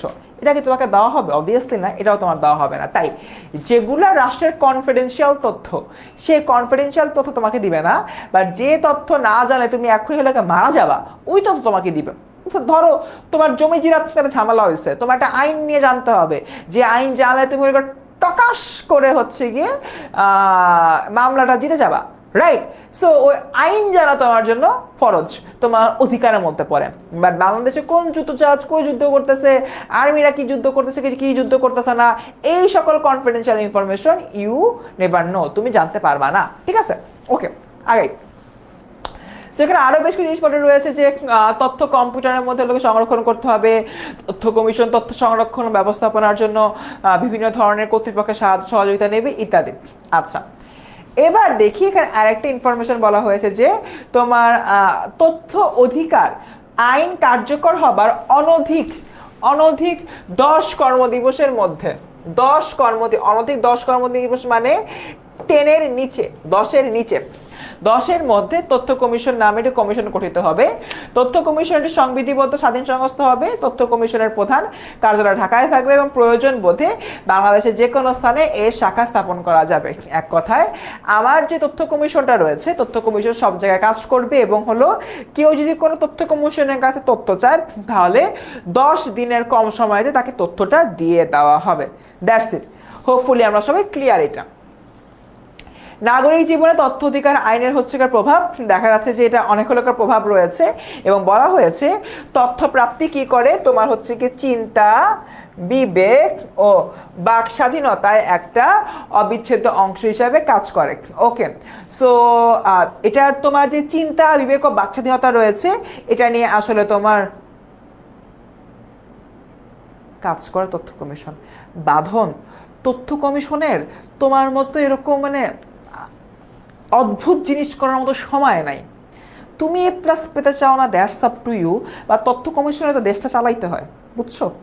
ওকে, বলা হয়েছে যে তথ্য প্রাপ্তির অধিকার কে নিশ্চিত করে, চিন্তা হচ্ছে মানুষের চিন্তা, বিবেক এবং বাক স্বাধীনতার যে অধিকার রয়েছে সেটা বেসিক্যালি তোমার নিশ্চিত করে। ওকে, ডান। তো নাগরিক জীবন তথ্য অধিকার আইনের প্রভাব, এই তথ্য অধিকার আইনের মধ্যে এতক্ষণ ধরে আমি যা যা হচ্ছে পড়াইলাম তথ্য কমিশনের পর থেকে, এই যে প্রভাবটা, এই প্রভাবটা বেশি ইম্পর্টেন্ট, কারণ এখান থেকে আমার সিকিউ আসে। এখান থেকে আমার কি আসে বাবারা? এখান থেকে হচ্ছে কি আমার সিকিউ আসে। ওকে, আচ্ছা, ওটা 10 দিন নাকি 90 দিন, আমাদের এন্ডেও হচ্ছে তোমার প্রিন্টিং মিস্টেক হতে পারে। শামিমা নুসরাত, আমি একবার ক্রস চেক করব। শামিমা একটু কাইন্ডলি আমাকে মনে করিয়ে দিও আমার ইনবক্সে নক দিয়ে, তাহলে হচ্ছে গিয়ে এটা 10 দিন নাকি 90 দিন আমি তোমাদেরকে ক্লিয়ার করে দেবো। ঠিক আছে, ডান, চিন্তা করো না। আগাই সামনের দিকে। সো মোটামুটি এখানে এতটুকুই আইনের প্রভাব, যেরকম হচ্ছে গিয়ে তথ্য অধিকার আইনের প্রভাবটা কীরকম হয়। আমি তাহলে তথ্য অধিকার আইন পাশ হলে আমি নির্বাচনের সময় সঠিক মানুষকে নির্বাচিত করতে পারবো, তাদের ব্যাপারে হচ্ছে গিয়ে তোমার যাবতীয় সঠিক তথ্য নিয়ে, নাম্বার 1। নাম্বার 2, তোমার হলো এখানে বলা হচ্ছে যে সরকারি এবং বেসরকারি যে সকল হলো প্রতিষ্ঠান যেগুলো রয়েছে, সেই প্রতিষ্ঠানের ব্যাপারে যদি হলো আমরা চিন্তা করি, তারাও তোমাদেরকে তথ্য দিয়ে সাহায্য সহযোগিতা করবে। এবং এটার পাশাপাশি আরেকটা ইম্পর্টেন্ট থিং হবে, যেটা হচ্ছে গিয়ে আমার সুশাসন প্রতিষ্ঠা হবে। সুশাসন বা সুন্দর শাসনের জন্য আমার হলো কি করা লাগবে, আমার অবশ্যই অধিকার নিশ্চিত করতে হবে। কি অধিকার নিশ্চিত করতে হবে? তথ্য অধিকার নিশ্চিত করতে হবে। তথ্য অধিকার নিশ্চিত করতে পারলে তুমি বুঝতে পারবা কোন নির্বাচনের ক্যান্ডিডেট তোমাকে আদতে সার্ভ করবে, কে করবে না। যে করবে তাকে তুমি ভোট দিবা, রাইট? সো এই বিষয়টা এখানে মূলত কথাবার্তা বলা হচ্ছে। ডান, আমরা কি ক্লিয়ার? এই 90 দিনের বিষয়টা আমার কাছে কেন জানি মনে হচ্ছে আমার এন্ডে হলো টাইপিং মিস্টেক হয়েছে, খুবই সরি। 90 দিনই হয়তো হবে শামিমা। সো আমি তাও একটু বইটা দেখবো, বইটা দেখে শামিমা আমাকে একটু মনে করিয়ে দিও আপু, আমি হচ্ছে তোমাদেরকে এটা ক্লিয়ার করে দিব, ঠিক আছে? আচ্ছা, ডান। সো এরপর দেখি নাগরিকের কর্তব্য, ধারণা ও গুরুত্ব। আমাদের হচ্ছে কি তোমার তথ্য অধিকার পর্যন্ত শেষ, এবার আমরা ধারণা ও গুরুত্ব সম্পর্কে পড়বো। সো টিল নাও বলো, আমাদের বাকিটাকে আমরা বুঝতে পারছি এতক্ষণ যা পড়ালাম, এতক্ষণ যা পড়িয়েছি আমরা সবাই ক্লিয়ার? বাচ্চারা একটু কাইন্ডলি বলো তো, একটু কাইন্ডলি বলো এতক্ষণ যা পড়েছি ক্লিয়ার? তোমরা একটু বলো, একটু পানি খাই।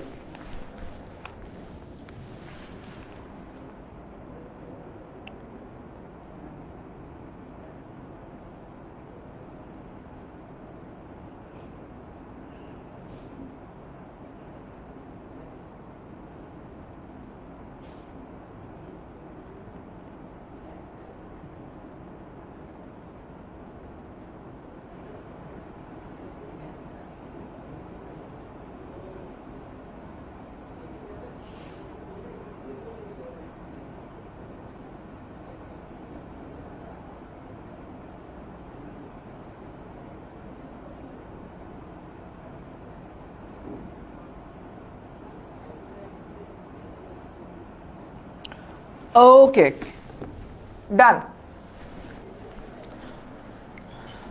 ঠিক আছে, ভেরি গুড। এবার আগাই, নাগরিকের ধারণা মানে কর্তব্য ধারণা। আচ্ছা বাবা, এটা খুবই ছোট্ট, জাস্ট একটা সিঙ্গেল লাইন বুঝতে তোমার এই পুরা পাঠটুক শেষ হয়ে যাবে।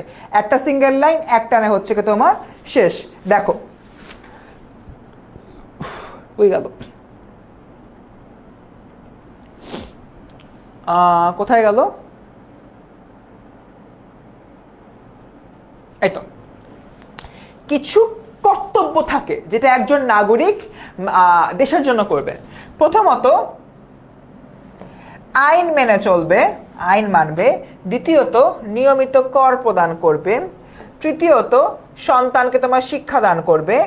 চতুর্থত, তোমার যে যোগ্য প্রার্থী রয়েছে সেই যোগ্য প্রার্থীকে হচ্ছে গিয়ে ভোট দিবে। পঞ্চমত, অসৎ অযোগ্য প্রার্থীকে ভোট প্রদান না করা ইত্যাদি। এক কথায় আমরা এখানে যে বিষয়টা হচ্ছে গিয়ে দেখতে পাই, সেটা হচ্ছে আমাদের একজন নাগরিকের যা যা কাজ রয়েছে সেটাই হচ্ছে নাগরিকের কর্তব্যের মধ্যে পড়ে। আর এই যে তোমার লাইনগুলো আমি দেখাইলাম, এই কয়েকটা, এই যে 5টা পয়েন্ট রয়েছে, এই 5টা পয়েন্ট তোমরা খালি মনে রাখবা, বাকিটা তোমার নিজেদের মতোই লিখতে পারবা। ওকে, তাসমিয়া জাহান, তোমাকে আমি অন্য একটা মজার কথা বলি। তুমি দেখবা এই ভিডিওগুলাতে, যে ভিডিওগুলো দেখছো, ওই যে ভিডিওর নিচে কোনায় ডান দিকে একটা তোমার এরকম অপশন রয়েছে, এই যে এরকম এরকম এরকম এরকম একটা অপশন রয়েছে। এই অপশনে প্রেস করো, প্রেস করে তোমার ফুল ভিডিওটা একদম ফুল স্ক্রিনে চলে আসবে, কারো কোনো কমেন্ট দেখবে না। তাসমিয়া, সবার জন্য যারা এই ফালতুদের কমেন্ট দেখে বিরক্ত হচ্ছ, তারা এই বাটনটা হলে প্রেস করো, প্রেস করে হচ্ছে ওদেরকে বাদ দিয়ে দাও। ডান, আমাদের কিন্তু কর্তব্য ধারণার পার্টটা শেষ। সো এইখানে তোমার কয়েকটা বিষয় রয়েছে। আরসি আগারওয়ালের যে তোমার উক্তিটা মনে রাখতে হবে, কর্তব্য হলো একটি সমাজ বা রাষ্ট্র সদস্যদের প্রতি এক ধরনের আচ্ছা ধরস্টের আসছে, এক ধরনের হবে আর কি, এক ধরনের তোমার বাধ্যবাধকতা। অর্থাৎ তোমার যে হলো কর্তব্যটা হলো রয়েছে, সেই কর্তব্যটা নিয়ে বেসিক্যালি এখানে কথাবার্তা বলা হচ্ছে। এটা তোমার রাষ্ট্রের প্রতি করতেই হবে। ওকে, তো কর্তব্যকে 3 শ্রেণীতে ভাগ করা যায়: সামাজিক, অর্থনৈতিক আর সামাজিক, রাজনৈতিক আর অর্থনৈতিক। সো এইখান থেকে যদি আমরা দেখি, রাষ্ট্রের প্রতি অনুগত থাকতে হবে। তুমি রাষ্ট্রের সাথে বিদ্রোহ করতে পারবে না, রাষ্ট্রের তথ্য অন্য কাউকে দিতে পারবে না। সাপোজ ধরো তুমি প্রধান উপদেষ্টার প্রেস সচিব, তুমি প্রেস সচিব হয়ে দেশের ইনফরমেশন ভারতকে দিতে পারবা না, পাকিস্তানকে দিতে পারবা না, এরকম। আইন মানতে হবে। তুমি হচ্ছে কি যে কেউ ফুকফুক করে সিগারেট খাবা না, ফুকফুক করে মানুষ হত্যা করবা না, আইন মানতে হবে। সততার সাথে ভোটাধিকার প্রয়োগ। তোমার যে ভোটাধিকারটা রয়েছে, সেই ভোটাধিকারটা তুমি অবভিয়াসলি মেনটেন করবা, যোগ্য মানুষকে ভোট দিবা। তারপর হচ্ছে নিয়মিত কর দিবা। কয়েকদিন আগে আমিও ট্যাক্স দিয়েছি, ইয়াস, আমি রাষ্ট্রের এখন আইন মেনে চলি, রাষ্ট্র আমার প্রতি অনেক খুশি, আমি রাষ্ট্রকে ট্যাক্স দিয়েছি। কিন্তু আমার যেহেতু রাষ্ট্র যত টাকা ট্যাক্স চায় অত টাকা যেহেতু আমি নাই, যেহেতু আমি ছোট্ট মোটো গরিব মানুষ, তাই আমার 0 টাকা ট্যাক্স দেওয়া লাগছে। সো আমরা সবাই নিয়মিত ট্যাক্স দিব। যখন তোমার ট্যাক্সের বসে যাবা, নিয়মিত ট্যাক্স দিবা। রাষ্ট্রের সেবা করবা। রাষ্ট্রের খেদমত মানে রাষ্ট্রের হাত পা টিপে দিবা এরকম না, রাষ্ট্রের আইন মেনে চলা, কল্যাণমূলক কাজ করা, জনকল্যাণমূলক কাজ করা, ইত্যাদি ইত্যাদি। সন্তানের শিক্ষাদান ব্যবস্থা করা। তোমরা যখন বড় হবা, তোমাদের যখন বিয়ে শাদী হবে, তোমরা যখন নিজেদের বাচ্চা হবে, তখন তাদেরকে তুমি এডুকেটেড করবা। এটাও তোমার একটা দায়িত্ব রাষ্ট্রের প্রতি। কারণ তুমি যদি তোমার বাচ্চাকে এডুকেটেড না করো, তাহলে তুমি এই রাষ্ট্রে একটা অশিক্ষিত প্রজন্মকে জন্ম দিলাম, সেই অশিক্ষিত প্রজন্ম রাষ্ট্রের ক্ষতি করবে। সো এটা নিয়ে বেসিক্যালি এখানে কথাবার্তা বলা হচ্ছে। সো নাগরিকের প্রধান কর্তব্য কি? এমসিকিউ নাম্বার 6, দ্রুত অ্যান্সার দাও। ওই যে একটা তোমার সিনেমা আছে না, ফুক ফুক ফুক ফুকরে, ওই গানটা মাথায় ঘুরতেছে, তাই ঠাস করে বলে ফেললাম।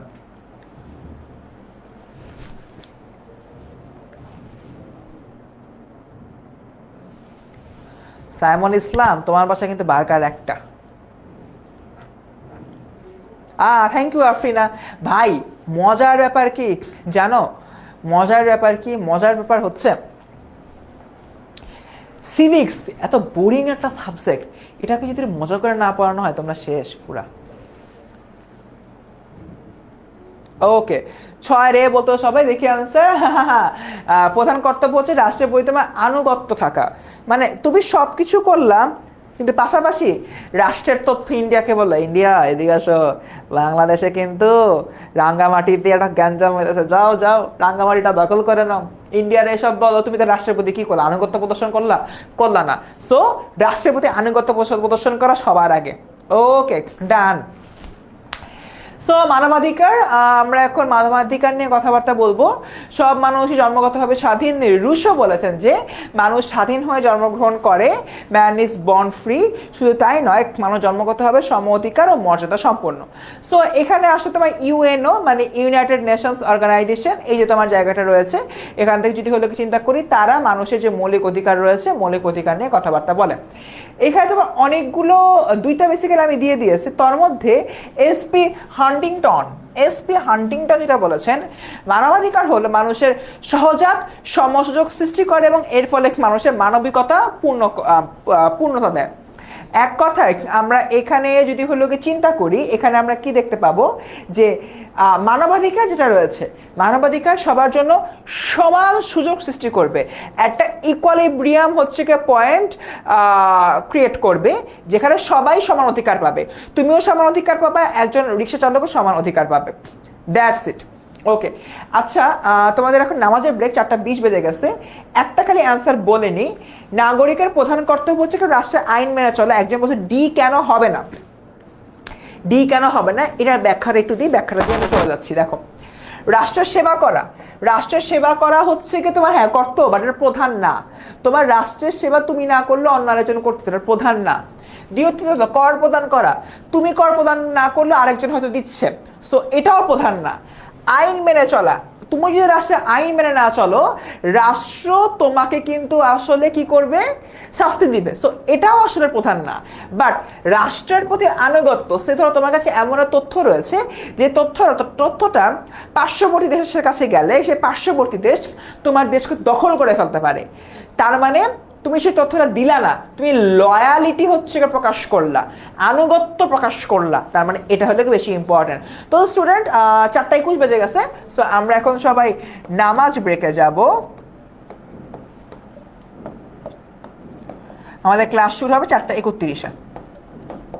সো দ্রুত যাও, এরপর চ্যাপ্টারটা অনেক ছোট, টাক টাক করে শেষ হয়ে যাবে। সো সবাই এখন নামাজের বিরতিতে যাও। মৃত্যুঞ্জয় দেব ক্লাসের ফিডব্যাক কিভাবে দিবা, আমাকে কি পচা ফিডব্যাক দিবা কিনা আগে সেটা বলো। আচ্ছা, এই পোস্টের ক্যাপশনে দেখবে একটা ফর্ম লিঙ্ক দেওয়া রয়েছে, ওই ফর্ম লিঙ্কে গেলে ক্লাসে ফিডব্যাক দিতে পারবা। Thank you.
স্টুডেন্টস অ্যাকচুয়ালি আমি দেখতে পাচ্ছি যে তোমরা জিজ্ঞাসা করছো ভাইয়া কই একটু আসে না কেন।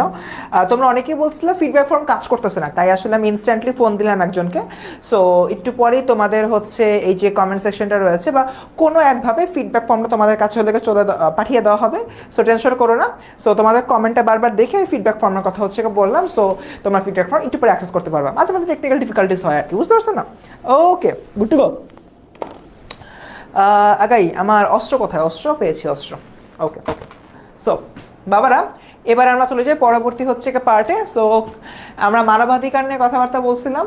সো মানবাধিকারের অ্যাকচুয়ালি যে জিনিসটা আমরা যে এসপি হান্টিংটনের কথাবার্তা বলে ফেলছি, জাতিসংঘের ঘোষণা আসলে তোমার কি হলো কে বোঝানো হয়। সো তোমার হচ্ছে মানবাধিকার ভোগের বেলায় জাতি, ধর্ম, বর্ণ, নারী, পুরুষ, ধনী, গরিব, যে ধরনের নাগরিকই হোক না কেন, তারা রাজনৈতিক মতামত ও পদমর্যাদা যায় না কেন, সে যে দেশের নাগরিকেরই হোক না কেন, তারতম্য করা হবে না। অর্থাৎ তুমি একটা দেশের প্রধান, তাহলে তোমার মানবাধিকার হচ্ছে গিয়ে বেশি। তুমি একটা দেশের প্রধান না, তাহলে তোমার মানবাধিকার কম। ব্যাপারটা আসলে এমন না। সো কোনো চিন্তা করো না, ঠিক আছে? না, এরপর 1948 সালের 10 ডিসেম্বর, এটা খুব ইম্পর্টেন্ট, 10 ডিসেম্বর জাতিসংঘের সাধারণ পরিষদে মৌলিক অধিকার সমূহ গৃহীত ঘোষিত হয়। এই দিন ঘোষিত মানবাধিকারের সর্বজনীন ঘোষণাপত্রে বলা হয়েছে যে অধিকারের প্রশ্নে মানুষ স্বাধীন ও সমান হয়ে জন্মগ্রহণ করে এবং সবসময় সেভাবেই আসলে তোমার থাকতে চায়। বাচ্চারা একটু আমরা কমেন্টের দিকে হলে তাকাই, তোমাদের হচ্ছে কি ফাইজুর রহমান আনিল আপু একটা ফর্মের লিঙ্ক দিয়েছে। এই ফর্মের লিঙ্কটাই হচ্ছে তোমাদের কিসের ফর্ম? ফিডব্যাক ফর্ম, ঠিক আছে? এক সেকেন্ড, আমি একটু তোমাদের এই যে কমেন্টটা রয়েছে, কমেন্টটা পিন করে দিই। দেখো, তোমাদেরকে একটা কমেন্ট হচ্ছে কি আমি পিন করে দিয়ে দিয়েছি মাত্র। তোমাদের আজকের ক্লাসটা কেমন লেগেছে? অবভিয়াসলি ফিল আপ করবা।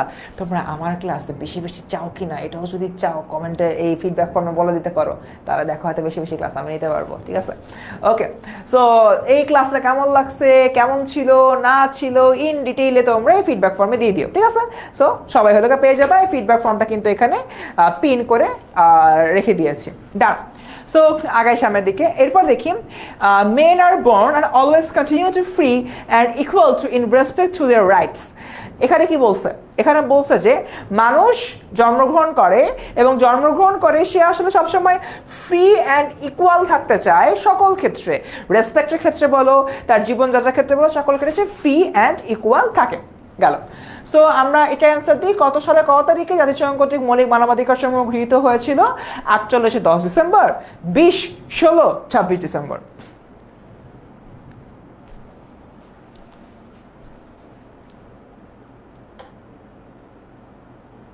গত ক্লাসে এত সুন্দর ফিডব্যাক দিলাম দেখলেন না? বিজয় ব্রো বলছো। আচ্ছা, আমি অ্যাকচুয়ালি তোমাদের 26 স্টার স্টুডেন্টস গ্রুপটাতে পোস্ট দিছিলাম নাকি বিজয়? ওকে, সবাই 7 এ বলে ফেলছে। ইয়েস, উত্তর হচ্ছে সঠিক 7 এ। এটা হবে 10 ডিসেম্বর। এরপর দেখি মানবাধিকার ঘোষিত হয়েছে কোন জাতিসংঘের কোন পরিষদ থেকে? নিরাপত্তা, সাধারণ, ওসি নাকি আন্তর্জাতিক আদালত? অ্যান্সার দাও।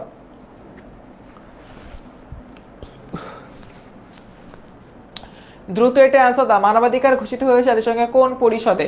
নিরাপত্তা, সাধারণ, ওসি নাকি আন্তর্জাতিক আদালত? দ্রুত উত্তর দাও, দ্রুত উত্তর দাও বাচ্চারা, দ্রুত উত্তর দাও, দ্রুত দ্রুত দ্রুত। নিরাপত্তা, সাধারণ, ওসি নাকি আন্তর্জাতিক আদালত? ইয়েস, এটা সাধারণ পরিষদ, এটা সাধারণ পরিষদ। তো মৌলিক অধিকার মানবাধিকারের সম্পর্ক, একটা তোমার ছোট্ট তোমার সম্পর্ক রয়েছে। তোমার হচ্ছে মৌলিক অধিকার কি? মৌলিক অধিকার হচ্ছে তোমার নাগরিক জীবনের বিকাশ ও ব্যাপ্তির জন্য যে সমস্ত অধিকার অপরিহার্য, সেটাই হচ্ছে কি তোমার কি, সেটাই হচ্ছে কি তোমার মৌলিক অধিকার। তোমার আসলে নাগরিক জীবনের বিকাশ ও ব্যাপ্তির জন্য যা প্রয়োজন সেটাই হচ্ছে কি আমার মৌলিক অধিকার। অপরদিকে জাতি, ধর্ম, বর্ণ, নারী, পুরুষ, ধনী, নির্ধন, এমনকি রাজনৈতিক মতামত পদমর্যাদা নির্বিশেষে জাতিসংঘ কর্তৃক ঘোষিত বা স্বীকৃত অধিকারগুলোই হচ্ছে গিয়ে আমার মানবাধিকার। একটা রাষ্ট্রের মধ্যে তুমি যে অধিকারগুলা পাও সেটা তোমার মৌলিক অধিকার। সারা বিশ্বের মধ্যে তুমি যে অধিকারগুলা পাও সেটা হচ্ছে তোমার মানবাধিকার। তুমি বেঁচে থাকবা, তোমাকে কেউ আকাশ বাতাস থেকে এসে গুলি করে হত্যা করতে পারবে না, এটা তোমার মানবাধিকার। রাষ্ট্রে তুমি হলে ভোট দিবা, এটা তোমার হচ্ছে মৌলিক অধিকার। ঠিক আছে, জাস্ট এতটুকুই পার্থক্য। যেখানে পুরো ওয়ার্ল্ড তোমাকে যে অধিকারগুলো দেয় সেটা হচ্ছে মানবাধিকার, যেটা তোমার রাষ্ট্র তোমার অধিকার দেয় সেটা হচ্ছে তোমার মৌলিক অধিকার। আমরা কি মৌলিক অধিকার আর মানবাধিকারের মধ্যে পার্থক্যটা বুঝতে পারছি বাবারা? বাবারা একটু বলি, মৌলিক অধিকার আর মানবাধিকারের মধ্যে পার্থক্যটাকে আমরা বুঝেছি? একটু বলেন তো, আমরা কি বুঝতে পারছি বাবারা? একটু বলি কমেন্টে, একটু আমি দ্রুত আগাবো কারণ আমাদের সময় আছে আর 20 মিনিট, আর আমাদের টপিক কিন্তু শেষ করতে হবে, একটু আগাই আমরা। ওকে, ফারিয়া ইসলাম বলছে জি, thank you so much Fariya. Okay, done. So মৌলিক অধিকার মানবাধিকারের সম্পর্ক, এই সম্পর্কটা খুবই হলো কি ইম্পর্টেন্ট, তোমরা সবাই দেখে নিবা, এটা খুবই ইম্পর্টেন্ট। এটা নিজেরা একবার রিডিং পড়লে বেসিক্যালি হয়ে যাবে। ঠিক আছে, মানবাধিকার সমূহ কোনগুলা মানবাধিকার, এই জিনিসটা আমার কিন্তু জানা হলো কে প্রয়োজন। কোনগুলা মানবাধিকার, ঠিক আছে, ডান। তো সকল মানুষই সমমর্যাদা অধিকার নিয়ে জন্মগ্রহণ করে, প্রত্যেক ব্যক্তির নিজের স্বাধীনতা ও নিরাপত্তা অধিকার থাকবে, কাউকে দাস করা যাবে না, তারপর হচ্ছে কোনো ব্যক্তির প্রতি অমানসিক নির্যাতন অত্যাচার করা যাবে না, সকলেই আইনের চোখে সমান মর্যাদা পাবে, আইনের দৃষ্টিতে সকলেই সমান, যেগুলো এতক্ষণ ধরে কথাবার্তা বলে আসছি, সবাই সমান অধিকার পাবে, মৌলিক অধিকার ভঙ্গ করা যাবে না, কাউকে বিনা কারণে গ্রেফতার বা আটক করা যাবে না। এই যে কয়েকদিন আগে ভেনেজুয়েলার প্রেসিডেন্টকে যে বিনা কারণে গ্রেফতার করা হলো, কেন করা হয়েছে? মানবাধিকার ক্ষুণ্ণ করা হয়েছে। প্রত্যেক ব্যক্তি তার বিরুদ্ধে আনিত অভিযোগের ব্যাপারে আত্মপক্ষ সমর্থন করতে পারবে, অর্থাৎ আদালতে সাপোজ কোন একটা ক্রিমিনাল উঠছে, সেই ক্রিমিনালও কিন্তু উকিলের সাপোর্ট পাবে। এই যে সাপোর্ট পাওয়ার বিষয়টা, এটা নিয়ে কিন্তু এখানে কথাবার্তা বলা হচ্ছে গেল। সেখানে আরো বেশ কিছু রয়েছে। অ্যান্ড সবার লাস্টে দেখতে পাই যে জাতি ধর্ম বর্ণ নির্বিশেষে সকল প্রাপ্তবয়স্ক ব্যক্তি বিবাহ বন্ধনে আবদ্ধ হয়ে পরিবার গঠন করতে পারবে। বিবাহ এবং বিবাহ বিচ্ছেদে মানে হলো কি বিয়ে করা এবং ডিভোর্সে নারী পুরুষ উভয় সমান অধিকার পাবে। ঠিক আছে, ধারা 16। তো স্টুডেন্ট এখানে একটা সিকিউ আছে, সিকিউটা তোমরা দেখতে পারো। এই সিকিউটা তোমাদের হোমওয়ার্ক, বেসিক্যালি সন্ধ্যা 6টায় তোমাদের হোমওয়ার্কের পোস্টে চলে যাবে। সো এটা নিয়ে আমি আর কোনো কিছু বলবো না, গেল আমাদের এই চ্যাপ্টারটা শেষ। আমরা এবার শুরু করব রাজনৈতিক দল, নেতৃত্ব, সুশাসন। খুবই ছোট্ট একটা চ্যাপ্টার, ছোট্ট 3টা টপিক টাক টাক করে পড়ে ফেলবো, শেষ করে ফেলবো। আচ্ছা বাবারা, আমাকে একটু তোমরা বলো, এতক্ষণ যা পড়ালাম আল্লাহর দুনিয়ায়, বুঝছো? যেগুলা বলছি ইম্পর্টেন্ট সেগুলো দাগাই নিছো? বলো তো বাবজানরা, একটু কথা বলেন, কথা বলেন, কথা বলেন।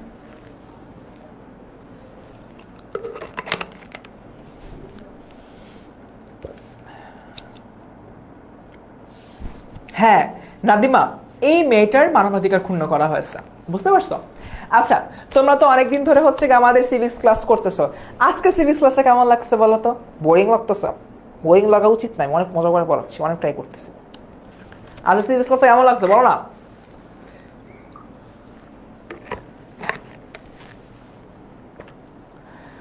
ওকে, ডান। সো আমাদের এখন পরের যে মারু খুব সুন্দর কথা বলছেন, মোটামুটি বুঝতে পারছি, বাকি সব আমার উপরে। এক্স্যাক্টলি মারু, তুমি হয়তো ক্লাসে পড়াটা বুঝে গেছো, এরপর তুমি যদি হচ্ছে কি বলে, তুমি যদি হচ্ছে নিজে একবার পড়ো তাহলে একদম 100 হয়ে যাবে। একজন বলছে ভাইয়া সবসময় অনেক বেশি এক্সাইটেড থাকে, আমি যদি হচ্ছে চিন্তা যদি করি, আচ্ছা এখন আমি তোমাদেরকে হচ্ছে গিয়ে পড়াবো, ওরে বাবা, এখন আমি তোমাদেরকে পড়াবো রাজনৈতিক দল, নেতৃত্ব আর সুশাসন। তো রাজনৈতিক দল বলতে বোঝায় পলিটিক্যাল পার্টি, নেতৃত্ব মানে বোঝায় লিডারশিপ, সুশাসন মানে বোঝায় গুড গভর্নেন্স। আমি যদি এমনি পড়াই তোমরা তো ঘুমায় যাবা, এত এক্সাইটমেন্ট নিয়ে পড়ানো সত্ত্বেও একজন ঘুমায় গেছিল, ঘুমতে করে দেখে 5টা বাজে। সো কি বিপদ না? তো এই জন্য এভাবে পড়ানো যাবে না, আমাদের একটু এনার্জি নিয়ে পড়াইতে হয়। আচ্ছা, আমি আর সমালোচনা না করি, আমরা হচ্ছে কিটা করব, আমরা এখন রাজনৈতিক দল নিয়ে আলাপ আলোচনা করব। রাজনৈতিক দলটা কি? রাজনৈতিক দল এর যে কনসেপ্টটা, এই কনসেপ্টটা কখন আসে? এই কনসেপ্টটা তোমার আসে তোমার পার্টিকুলারলি ইয়াদের কাছ থেকে, গণতন্ত্রের কাছ থেকে, গণতন্ত্রের মানসপট থেকে মূলত এই জিনিসটা আসে। গণতন্ত্র কি করে? গণতন্ত্র হলো কি পলিটিক্যাল যে ফ্যাক্টরগুলো রয়েছে, সেই পলিটিক্যাল ফ্যাক্টরগুলো নিয়ে বেসিক্যালি কাজ করে, এবং গণতন্ত্র এটা নিশ্চিত করে একটা রাষ্ট্রে, আই রিপিট, একটা রাষ্ট্রে তোমার সবগুলা মানুষ যাতে তাদের যে রাজনৈতিক অধিকারটা হইল গিয়ে রয়েছে সেই রাজনৈতিক অধিকারটা যদি সুনিশ্চিত করতে পারে। আর গণতান্ত্রিক রাষ্ট্রে আমার রাজনৈতিক দলের প্রয়োজনীয়তা থাকে, কারণ আমি গণতন্ত্র প্রতিষ্ঠা করব, আমি গণতান্ত্রিক প্রক্রিয়াটা সরকারকে নির্বাচন করব, ওই সরকারের এগেইনস্টে যদি হচ্ছে গিয়ে আমরা কিছু হলো গিয়ে না বলি বা ওই সরকারের ভুলগুলো যদি চোখে আঙ্গুল দিয়ে না দেখাই দিই, তাহলে সেটা গণতান্ত্রিক রাষ্ট্র আর থাকতেছে না। আমার গণতান্ত্রিক রাষ্ট্রে সরকারি দল থাকবে, বিরোধী দল থাকবে, এবং দুইটাই হবে কি দুইটা ভিন্ন রাজনৈতিক দল। গণতান্ত্রিক রাষ্ট্রে গণতন্ত্রের যে বৈশিষ্ট্য, সেই বৈশিষ্ট্য বজায় রাখবার জন্য আমার কি প্রয়োজন বাবা? আমার প্রয়োজন হচ্ছে গিয়ে রাজনৈতিক দল, যেটা গণতন্ত্রের জাস্টিফিকেশন নিশ্চিত করে। গণতন্ত্রের কি করে? জাস্টিফিকেশন নিশ্চিত করে। তাই জনগণ প্রতিনিধি নির্বাচন করে এবং পরোক্ষভাবে শাসন কার্যে কারা অংশগ্রহণ করে? রাজনৈতিক দল। এবং জনগণের ভোটে অনির্বাচিত রাজনৈতিক দলই হয় বিরোধী দল, যারা সরকার দলের ভুল ভ্রান্তি চোখে আঙ্গুল তুলে দেখায় দেয় এবং তারা আসলে প্রমাণ করার চেষ্টা করে কোনো কারণে সরকার দল আদতে ব্যর্থ কি না। ডান। সো ডান, আগাই তাহলে আমরা সামনের দিকে। সো এরপর থেকে আর্নেস্ট বার্কার বলেছেন রাজনৈতিক দল হলো বিশেষ একটি মতাদর্শ দ্বারা পরিচালিত এমন একটি দল যা জাতীয় স্বার্থের দ্বারা উদ্বুদ্ধ হয়ে সাধারণ স্বার্থ সম্পর্কিত বিষয়ে ব্যাপক কর্মসূচি গ্রহণ করে। এক কথায় রাজনৈতিক দলের মূল টার্গেট জাতীয় স্বার্থ হাসিল করা এবং ব্যাপক কর্মসূচি গ্রহণ করা। ফর অ্যান এক্সাম্পল, বাংলাদেশের প্রেক্ষাপটে এই মুহূর্তে জাতীয় স্বার্থ কি? এই মুহূর্তে জাতীয় স্বার্থ হচ্ছে নির্বাচন। এই নির্বাচনের জন্য গত 1.5 বছর ধরে বাংলাদেশের বর্তমান যে রাজনৈতিক দলগুলো রয়েছে, বাংলাদেশ জাতীয়তাবাদী দল, জামাতে ইসলাম, তারপর হচ্ছে ন্যাশনাল সিটিজেন পার্টি, এই সকল দল কিন্তু বলছে নির্বাচন দাও, নির্বাচন দাও, নির্বাচন দাও, গণতান্ত্রিক রাষ্ট্রে গণতন্ত্র ফিরাও, গণতন্ত্র ফিরাও, গণতন্ত্র ফিরাও, বারংবার বারংবার গত 1 বছর ধরে বলা যাচ্ছে। এবং ফাইনালি 12 ফেব্রুয়ারি অফ 2026 নির্বাচনের জন্য দিনক্ষণ সময় নির্ধারিত হয়েছে। রাইট? 100 একটা কথা। এরকম একটা জায়গা থেকে যদি হলো কি আমি চিন্তা করি, আমরা আসলে কি দেখব? আমরা আসলে দেখব যে রাজনৈতিক দলগুলা জাতীয় স্বার্থ নিয়ে আসলে কি করে? জাতীয় স্বার্থ নিয়ে হলো কি কাজ করে। অধ্যাপক গেটেল, এটা খুবই ইম্পর্টেন্ট,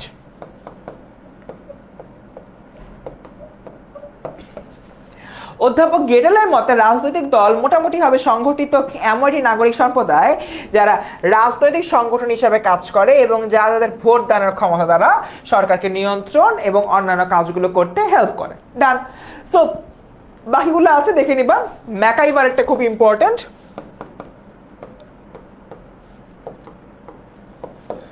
ম্যাকাইভার বলছে রাজনৈতিক দল হচ্ছে কোন নীতির সমর্থনে সংগঠিত সংঘ বিশেষ যা নিয়মতান্ত্রিক উপায়ে সরকার পরিচালনায় প্রয়াসী হয়। অর্থাৎ প্রত্যেকটা রাজনৈতিক দলের একটা নীতি থাকে। বিএনপির নীতি কি? জাতীয়তাবাদী দল, অর্থাৎ ন্যাশনালিস্টিক চিন্তা ভাবনা। জামায়াতে ইসলাম তাদের হচ্ছে তোমার কোরআন সুন্নাহ কেন্দ্রিক চিন্তা ভাবনা। ন্যাশনাল সিটিজেন পার্টি এনসিপি তাদের হচ্ছে তরুণ প্রজন্ম কেন্দ্রিক চিন্তা ভাবনা। 3টা রাজনৈতিক দলের 3 ধরনের চিন্তা ভাবনা। রাইট? তারা এই ধরনের নীতির উপরে ভিত্তি করে নিয়মতান্ত্রিক উপায় একটা পার্টিকুলার নিয়মের মধ্য থেকে সরকার গঠন করবে, সরকার গঠন করে রাষ্ট্র দেশ পরিচালনা করবে। That's it. তো এইগুলা তোমরা একটু দেখে নিও। আমাদের যেহেতু হচ্ছে ক্লাসের টাইম খুবই কম, তাই আমি এই মূল জিনিসগুলো পড়াচ্ছি। রাজনৈতিক দলের বৈশিষ্ট্য সমূহ কি? প্রথমত, আমার রাজনৈতিক সংগঠন লাগবে। আমি রাজনীতি একা করতে পারবো না। ফর অ্যান এক্সাম্পল, কয়েকদিন আগে দেখলাম এনসিপি থেকে তাসনিম জারা বের হয়ে গেছে। সে একা কোনো রাজনৈতিক দল হবে না, সে স্বতন্ত্র প্রার্থী হচ্ছে। সো এটাই হচ্ছে কি তোমার সংগঠনের অভাবের বিষয়টা। তোমার একটা দল করতে হবে। সম আদর্শে বিশ্বাসী। সাপোজ আমি হচ্ছে গিয়ে তোমার যে আদর্শে বিশ্বাসী, সেম আদর্শে বিশ্বাসী যেহেতু তোমার রাজনৈতিক দল রয়েছে, আমি তাকেই ভোট দিব। ফর অ্যান এক্সাম্পল, তাসনিম জারা ছিলেন নতুন প্রজন্মকে নিয়ে বিশ্বাসী, এনসিপি নতুন প্রজন্মকে নিয়ে বিশ্বাসী, তাই তারা একসাথে কাজ করেছে। যখনই তাসনিম জারার আদর্শ চেঞ্জ হলো, এনসিপির আদর্শ চেঞ্জ হলো, তখন এনসিপি থেকে তাসনিম জারা বের হয়ে গেলেন, ঠিক আছে। সো সম আদর্শে আমার বিশ্বাসী হওয়াটা তাই গুরুত্বপূর্ণ। এরপর দেখি নিয়মতান্ত্রিক উপায়ে ক্ষমতা আরোহণ। আমরা রাতের অন্ধকারে ভোট চুরি করব না। আমি মৃত মানুষ হওয়া সত্ত্বেও গিয়ে দেখবো যে আমার ভোট দেওয়া হয়ে গেছে। আমি যদি হচ্ছে আমি ভোট দিতেই যাইনি, ভোট দিতে গিয়ে দেখলাম যে সকাল 8টায় আমার ভোট দেওয়া হয়ে গেছে। এইসব যদি আমার ভোট কারচুপির বিষয়টা, এই ধরনের ভোট কারচুপি করা যাবে না। এটা হলো রাজনৈতিক দলের আরেকটা বৈশিষ্ট্য। জনমতই গুরুত্বপূর্ণ। জনগণ বলতেছে ডানে যাও, রাজনৈতিক দল ডানে যাবে। জনগণ বলতেছে বামে যাও, রাজনৈতিক দল বামে যাবে। জনগণের যে দাবি দাওয়া সেগুলো কে এনশিওর করবে? তোমার রাজনৈতিক যে দলগুলো রয়েছে সে রাজনৈতিক দল হচ্ছে গিয়ে আমার এনশিওর করবে। এবং দলীয় স্বার্থ সংরক্ষণ। তুমি জাতীয়তাবাদী চিন্তা চেতনার অধিকারী, তুমি জাতীয়তাবাদ নিয়ে চিন্তা করবা, তুমি তরুণ প্রজন্মকে নিয়ে চিন্তা করছো, তুমি তরুণ প্রজন্ম সেন্ট্রিক চিন্তা করবা। তোমার রাজনৈতিক দলের যে বৈশিষ্ট্যটা রয়েছে সেই বৈশিষ্ট্য তোমার অবশ্যই মেনে চলতে হবে। গণতন্ত্রে রাজনৈতিক দলের ভূমিকাও গুরুত্বপূর্ণ। অবভিয়াসলি রাজনৈতিক দল তোমার জনমত গঠন করে। সরকার ভুল করতেছে, বিরোধী দল তোমার হচ্ছে কি সরকারের এগেনস্টে জনমত গঠন করবে, সরকার গঠন করতে সাহায্য করবে, ভিন্নমুখী মতামতকে একত্রিত করবে। সাপোজ হচ্ছে কি তোমার বাংলাদেশের যে মেইনল্যান্ড অর্থাৎ ঢাকা, চট্টগ্রাম, বরিশাল, এগুলোর পাশে আমাদের যে উপজাতিরা রয়েছে তাদের একটা ভিন্ন মতামত থাকতে পারে। সেই মতামতগুলোকে কেটার করে মূল সরকারকে দিবে। কে দিবে? পলিটিক্যাল পার্টিগুলাই দিবে। জনগণ এবং সরকারের মধ্যে ব্রিজ স্থাপন করবে যাতে করে সরকারের কোনো ডিসিশনে জনগণ ক্ষুব্ধ না হয়, জনগণের কোনো ক্ষুব্ধতা থেকে দেশে বিদ্রোহ না সৃষ্টি হয়। এই ধরনের একটা তোমার কি হবে? একটা তোমার সেতু বন্ধন সৃষ্টি হবে। তারপর হচ্ছে গিয়ে রাজনৈতিক সচেতনতা বৃদ্ধি পাবে। কি করলে কি হচ্ছে, কি না হচ্ছে, কোন পলিটিক্যাল এজেন্ডার কারণে কোন ধরনের সমস্যা হচ্ছে। ফর এন এক্সাম্পল, রাজনৈতিক সচেতনতা বৃদ্ধি। আমি এখন হরতাল করছি, হরতাল করলে আমার দেশের কি ক্ষতি হবে সেটাকে আমার অ্যানালাইসিস করতে হবে। জনগণ এটা চাচ্ছে কি চাচ্ছে না সেটা আমার হলো বুঝতে হবে। সংসদীয় সরকারের জন্য উপযোগী। সংসদীয় সরকার ব্যবস্থা, সরকার দল থেকে বিরোধী দল থাকে, মানে দুইটা থেকে বিভিন্ন রাজনৈতিক দল। সরকার দল যদি কোনো কথা বলে বিরোধী দল তার বিরোধিতাও করতে পারে। এই যে তোমার বিরোধিতা করার বিষয়টা, এটা নিয়ে বেসিক্যালি এখানে আলোকপাত করা হচ্ছে। স্বার্থের গ্রন্থিকরণ অর্থাৎ তোমার স্বার্থ, নিজস্ব ব্যক্তি স্বার্থকে এখানে তোমার ত্যাগ করতে হবে, দল ও দেশের স্বার্থ দেখতে হবে। সো গেল। এরপর দেখি রাজনৈতিক দলের বিভিন্ন রূপ। প্রথমত দেখি হচ্ছে গিয়ে একদলীয় ব্যবস্থা, দ্বিদলীয় ব্যবস্থা, বহুদলীয় ব্যবস্থা। একদলীয় ব্যবস্থা মানে একটা মাত্র দল থাকে বাংলাদেশে, মানে 2024 সাল পর্যন্ত যা ছিল আর কি সেটা। দ্বিদলীয় ব্যবস্থা, একাধিক দলের প্রাধান্য থাকলে দুইটা দলের প্রাধান্য বেশি থাকে, যেটা বাংলাদেশে এক পর্যায়ে ছিল। মানে আগে বিএনপি ছিল, আওয়ামী লীগ ছিল, জামাত ছিল, তারপর জাতীয় পার্টি ছিল, বাট বিএনপি আওয়ামী লীগের প্রভাব বেশি ছিল। ওটা ছিল দ্বিদলীয় ব্যবস্থা। বহুদলীয় ব্যবস্থা তোমার বহু দলের অধিক থাকে, মানে দুইয়ের অধিক থাকে। বর্তমানে যেরকম বিএনপি আছে, জামাত আছে, এনসিপি আছে, আমার বাংলাদেশ পার্টি বা এবি পার্টি আছে, সবগুলো। এখন কিন্তু বাংলাদেশে কিছুটা বহুদলীয় ব্যবস্থা দেখা যায়, বাট মোস্টলি বর্তমানে বাংলাদেশে দ্বিদলীয় ব্যবস্থায় রয়েছে। এখন হলো বিএনপি আর জামাতের প্রাধান্য সবচেয়ে বেশি। ডান। সো আগাই। চাপ সৃষ্টিকারী গোষ্ঠী, একটা হচ্ছে কি তোমার প্রেশার গ্রুপ। আমার একদলীয় প্রেশার গ্রুপ থাকে। প্রেশার গ্রুপটাকে এমন একটি গোষ্ঠী যার সদস্যগণ সমজাতীয় মনোভাব এবং স্বার্থে তারা আবদ্ধ, স্বার্থের ভিত্তিতে তারা পরস্পরের সঙ্গে আবদ্ধ হন। আলফ্রেড গ্রাজিয়ার বলেন, চাপ সৃষ্টিকারী গোষ্ঠী হচ্ছে এমন এক সংগঠিত সামাজিক গোষ্ঠী যা সরকারকে আনুষ্ঠানিকভাবে নিয়ন্ত্রণের চেষ্টা না করে রাজনৈতিক কর্মকর্তাদের আচরণকে প্রভাবিত করার চেষ্টা করে। আচ্ছা, এক বাক্যে এখানে কাদেরকে বোঝানো হচ্ছে জানো? সুশীল সমাজ, বিরোধী দল, এই যে যারা রয়েছে এরা সরকারের উপরে চাপ সৃষ্টি করে। ওরা ডিরেক্টলি পলিটিক্স করতেছে না। সুশীল সমাজ, সিভিল সোসাইটি অর্থাৎ বিশ্ববিদ্যালয়ের শিক্ষকরা, সচিবরা, আমলারা, তারা, কিংবা হচ্ছে কি তোমার রাজনৈতিক দলের কোনো হয়তো বিরোধী রাজনৈতিক দল যেটা রয়েছে তারা, এরা চাপ সৃষ্টি করছে। চাপ সৃষ্টি, তারপর মিডিয়া, সাংবাদিক, এরা হলো চাপ সৃষ্টিকারী। চাপ সৃষ্টি করে সাপোজ সরকার বলতেছে আমার এই মুহূর্তে নির্বাচন দেব না, বাট এরা চাপ সৃষ্টি করে, সরকারের উপর একটা এক্সটার্নাল প্রেশার ক্রিয়েট করে, না তোমার নির্বাচন দিতে হবে, গণতন্ত্র প্রতিষ্ঠার জন্য নির্বাচন দিতে হবে, তত্ত্বাবধায়ক সরকার দিতে হবে। এরাই হচ্ছে কি আমার চাপ সৃষ্টিকারী গ্রুপই বা প্রেশার গ্রুপ। ডান। এদের বৈশিষ্ট্যগুলো দেওয়া রয়েছে, এটা খুবই ইম্পর্টেন্ট।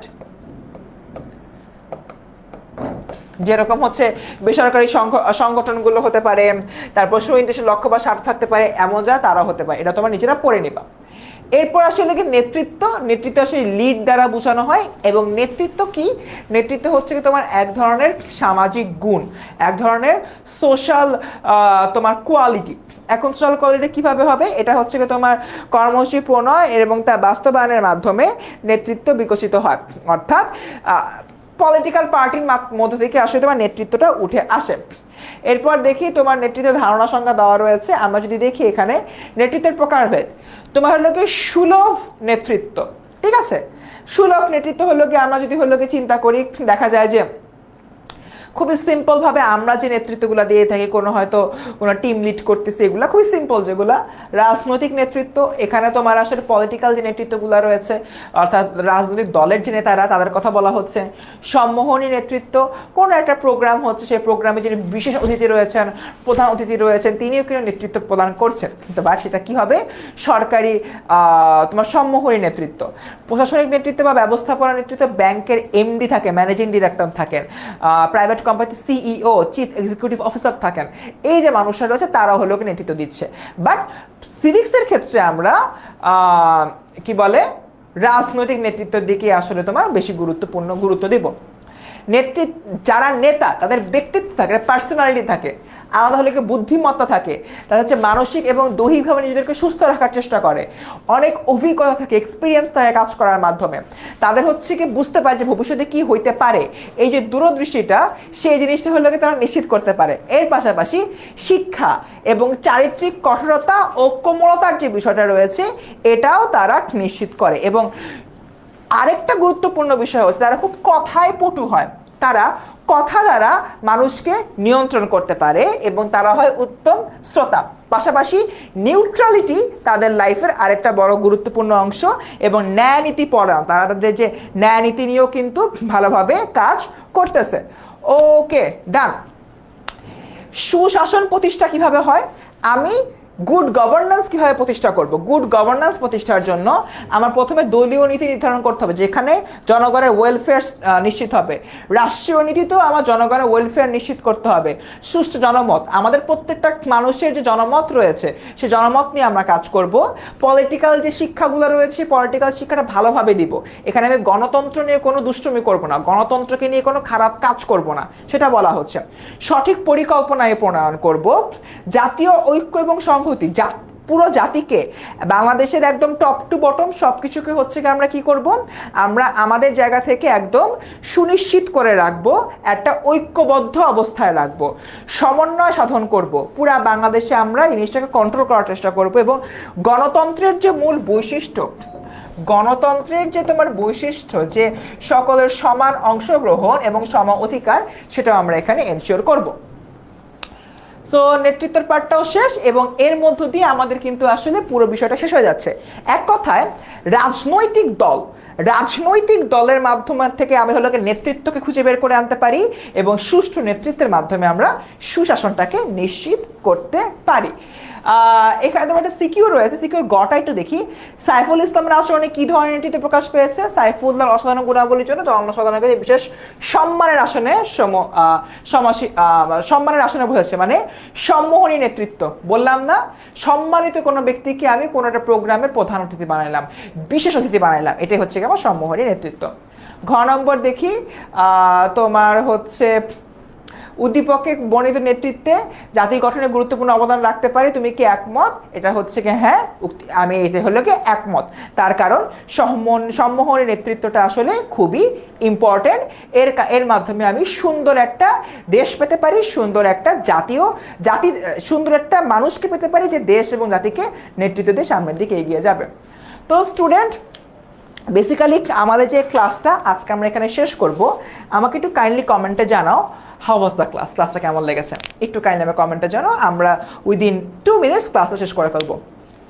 ক্লাসটা কেমন লেগেছে সবাই একটু কাইন্ডলি জানাও। তোমাদের একটা হোমওয়ার্ক রয়েছে, হোমওয়ার্কটা এই গ্রুপে সন্ধ্যা 6টার সময় পোস্ট হয়ে যাবে। তোমরা সেখানে যাবতীয় ইনস্ট্রাকশন দেখে হোমওয়ার্কটা সাবমিট করবে, বাট ডেডলাইন আগামীকাল রাত 9টা। সো আগামীকালকের মধ্যে হোমওয়ার্কটা সাবমিট করবা, নাম্বার 1। আর নাম্বার 2, তোমার এই যে দেখো একটা ফিডব্যাক ফর্ম দিয়ে দিয়েছে তোমাদের আনিলা আপু ফিডব্যাক ফর্মটা ফিল আপ করে দিও। একটা গোপন কথা বলি, আমার ক্লাস যদি বেশি বেশি চাও ফিডব্যাক ফর্মে ভালো ভালো রেটিং দিও আর বলে দিও আমার ক্লাস বেশি বেশি চাই। ওকে, দুইটা আমি করলাম, জাস্ট তোমাদের সাথে লাস্ট মোমেন্টে ফান করলাম। ক্লাস যেমন লেগেছে, যেটা তোমাদের একদম সত্যিকারের যে ফিডব্যাকটা, সেই ফিডব্যাকটা দিবা। আমি আসলে জানতে চাই তোমাদের ফিডব্যাকটা কেমন, বিকজ তোমাদের সাথে প্রথম আমি সিভিক্স ক্লাস নিলাম, এর আগে অন্যান্য ব্যাপারের সঙ্গে নিয়েছি, বাট তোমাদের ব্যাপারের সঙ্গে নেওয়া হয়নি। সব ক্লাসগুলো তোমাদের ফারহান ভাই আর বিকন ভাই হাতিয়ে নিয়েছিল, তারা আমার একে ক্লাস দেয়নি, এটা অদৃষ্ট আমি করলাম। সো তোমাদের আমি দেখতে চাই আসলে আমি কেমনভাবে তোমাদেরকে সিভিক্স পড়ালাম, সিভিক্সটা তুমি আদৌ বুঝতে পেরেছো কিনা, একটু আমাকে ফিডব্যাক ফর্মে জানিয়ে দিও। আনিলা আপু কিন্তু কমেন্ট বক্সে দিয়ে দিয়েছে। ডান। সো আচ্ছা সাইমন, আমি আজকে যদি তোমার রিভিউ অ্যাকসেপ্ট না করি, আমি হলো পচা, আমি তোমার রিভিউ অবশ্যই অ্যাকসেপ্ট করব। তো স্টুডেন্ট, আজকের ক্লাসটা আই গেস আমরা এখানে শেষ করতে পারি। দেখা হচ্ছে পরবর্তী ক্লাসে। ডু ইউর হোমওয়ার্ক পেয়ে যাবে ঠিক সন্ধ্যা 6টায়। সে পড়াশোনায় ভালো থেকো। আসসালামু আলাইকুম।